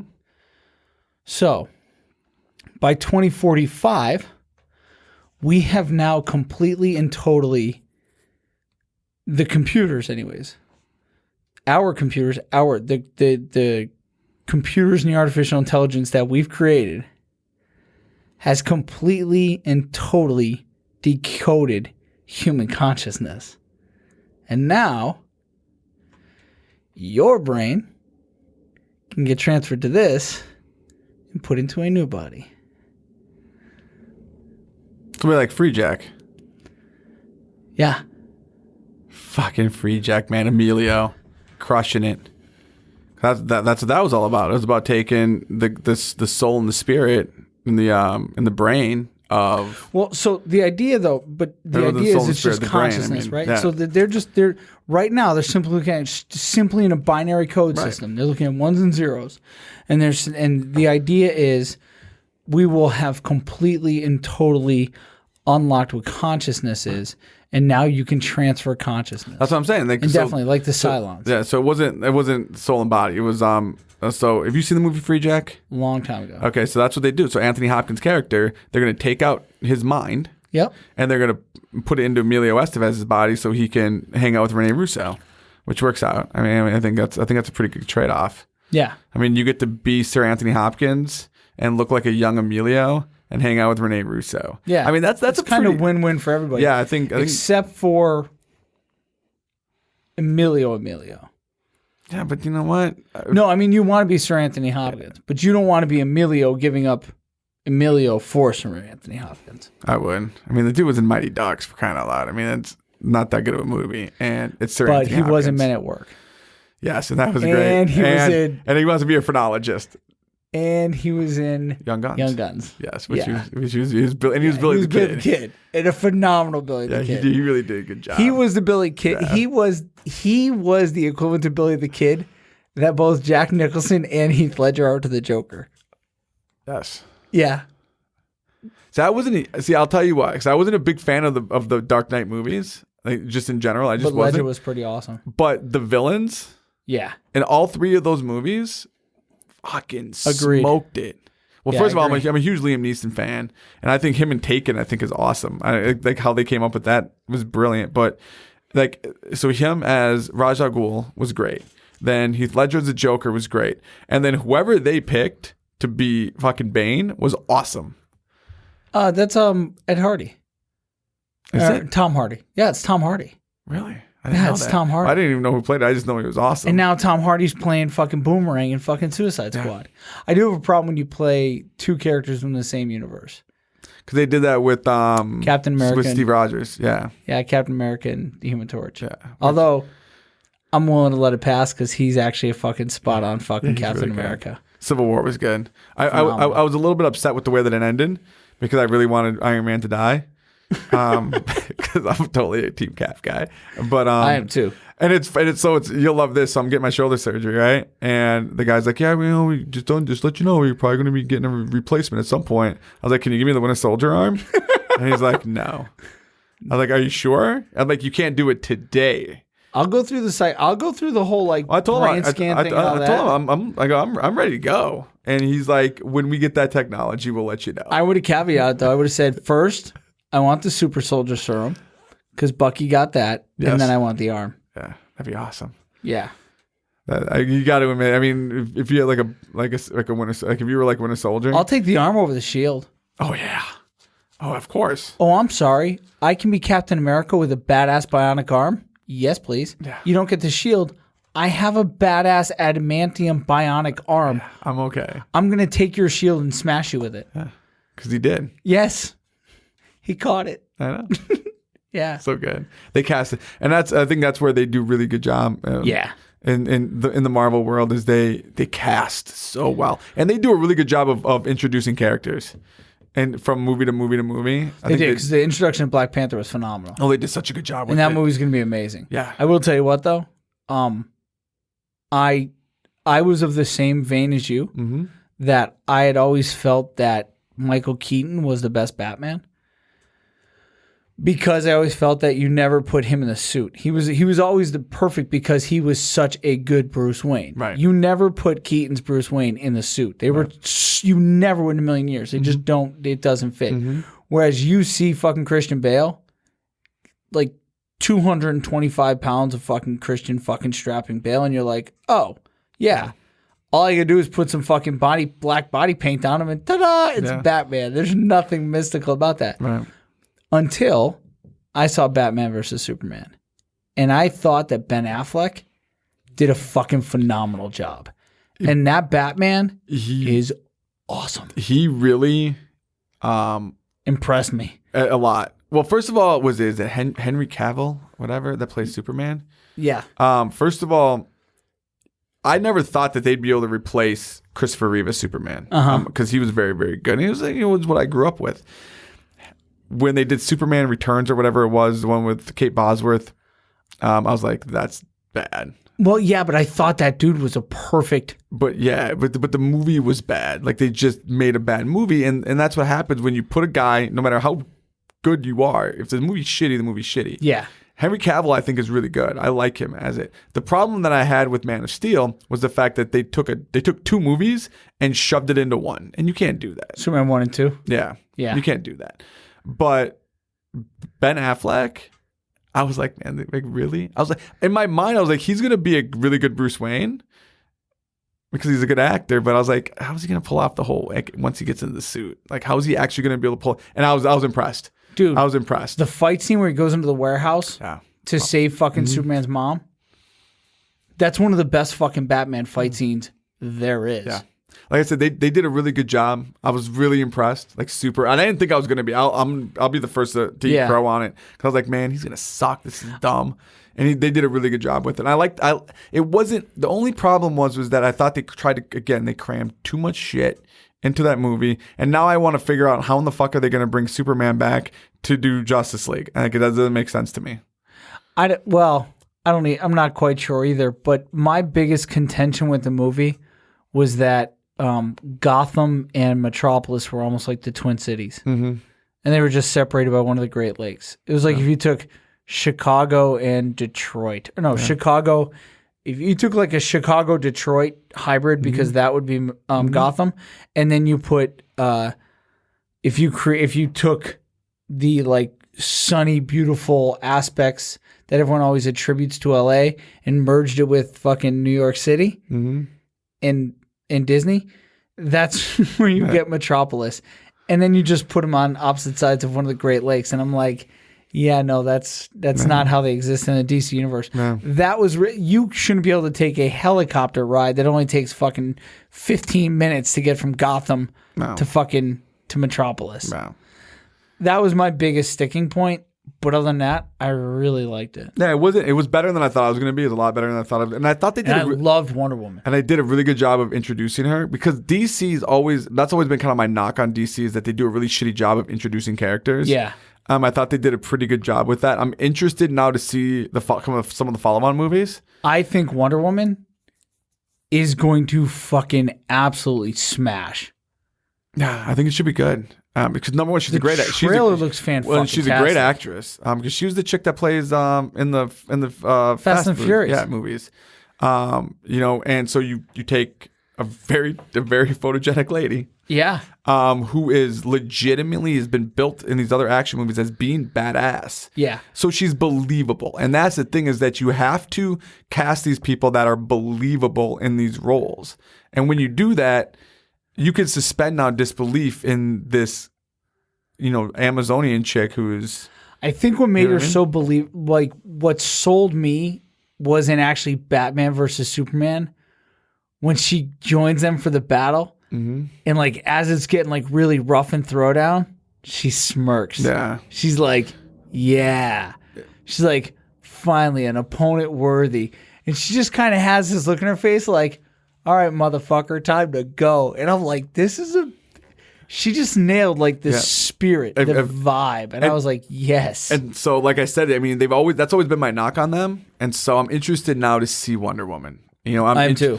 I'm even interested to see how they develop the Flash. I'm interested to see. I am kind of brokenhearted that they didn't go with the Flash from the TV series. That would have made too much sense. Because he is the perfect Barry. I finally got to watch some of the episodes. I finally broke down and watched them. And because I get afraid of watching those things because whenever you do that, sometimes they're creating separate DC universes though, because it's like the DC CW universe and then the DCU, which is the movie theater big cinematic universe. But like I said, my issue with it is that when you start walking down and you start watching this shit, you get sucked into them. You know what I mean? And then you can't get out until it's too late. I love Arrow. I love Arrow. I like the And the one thing I love about the Arrow is it's kind of sad to say, but the best for me, and I'm not a huge DC guy, but I think the best, most believable, greatest depth version of the League of Assassins and Ra's al Ghul has come out of that fucking television show. Really? Yeah. That's what Stephen Amalt, right? Yeah. Is the guy that plays Arrow? Yeah. And I didn't really like him as Casey Jones in the second TMNT that they did. I was kind of brokenhearted because I love TMNT. Do you know which one? You know what my favorite one is, right? The first one? No. Revenge of the Ooze. The second one, really? Yeah, Go Ninja, Go Ninja, Go? That's right. Like Vanilla Ice, Vanilla man. Ice, baby. That's the best part. He comes out and he does his rap and Yeah, the ninja rap. Go. Go Ninja, Go Ninja, Go. So good. Go Ninja, Go Have you ever Ninja, seen like go. his like home makeover shows? No, I've heard. Or it's like he does like flipping. He does one where he goes like Amish country and learns to work with the Amish and figure out how to like use like old tools and old workmanship and shit like that so he could bring it back to Florida with them to use that kind of style in helping remodel his homes. Wow. Yeah, it's fucking cool. It's weird. You It's a watch little it, bit you're out like, there. Yeah, it's.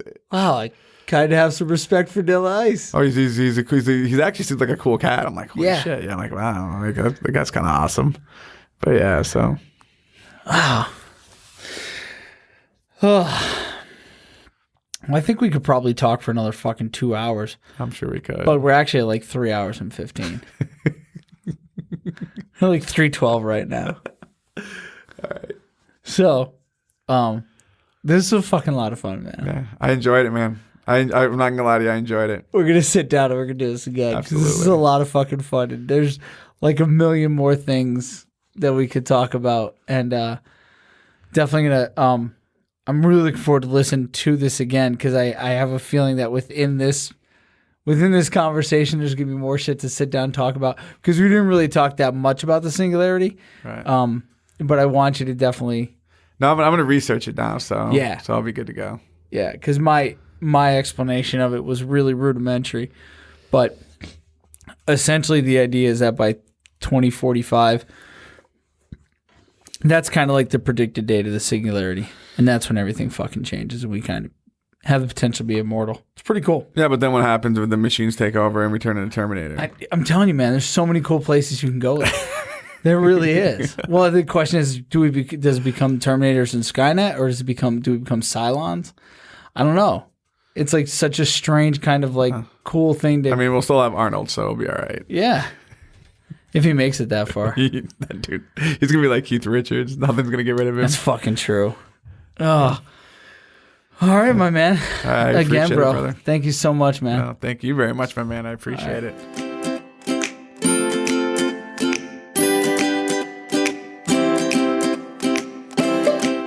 Boom. Done. There you have it, everybody. Hope you enjoyed that episode with Tori. Like I said, it was a ton of fun sitting down talking with him. So next week, next episode, I should say, have a good sit down with my cousin Erica. I hope you all will tune in for that and enjoy it. Do me a favor, check us out on Facebook, like us on Facebook, tell all your friends about it, tell everybody you love Muzzle Punch and they should be listening to. I'd really appreciate it. Share us too. Share us on Facebook, like us on iTunes. Take care, everyone.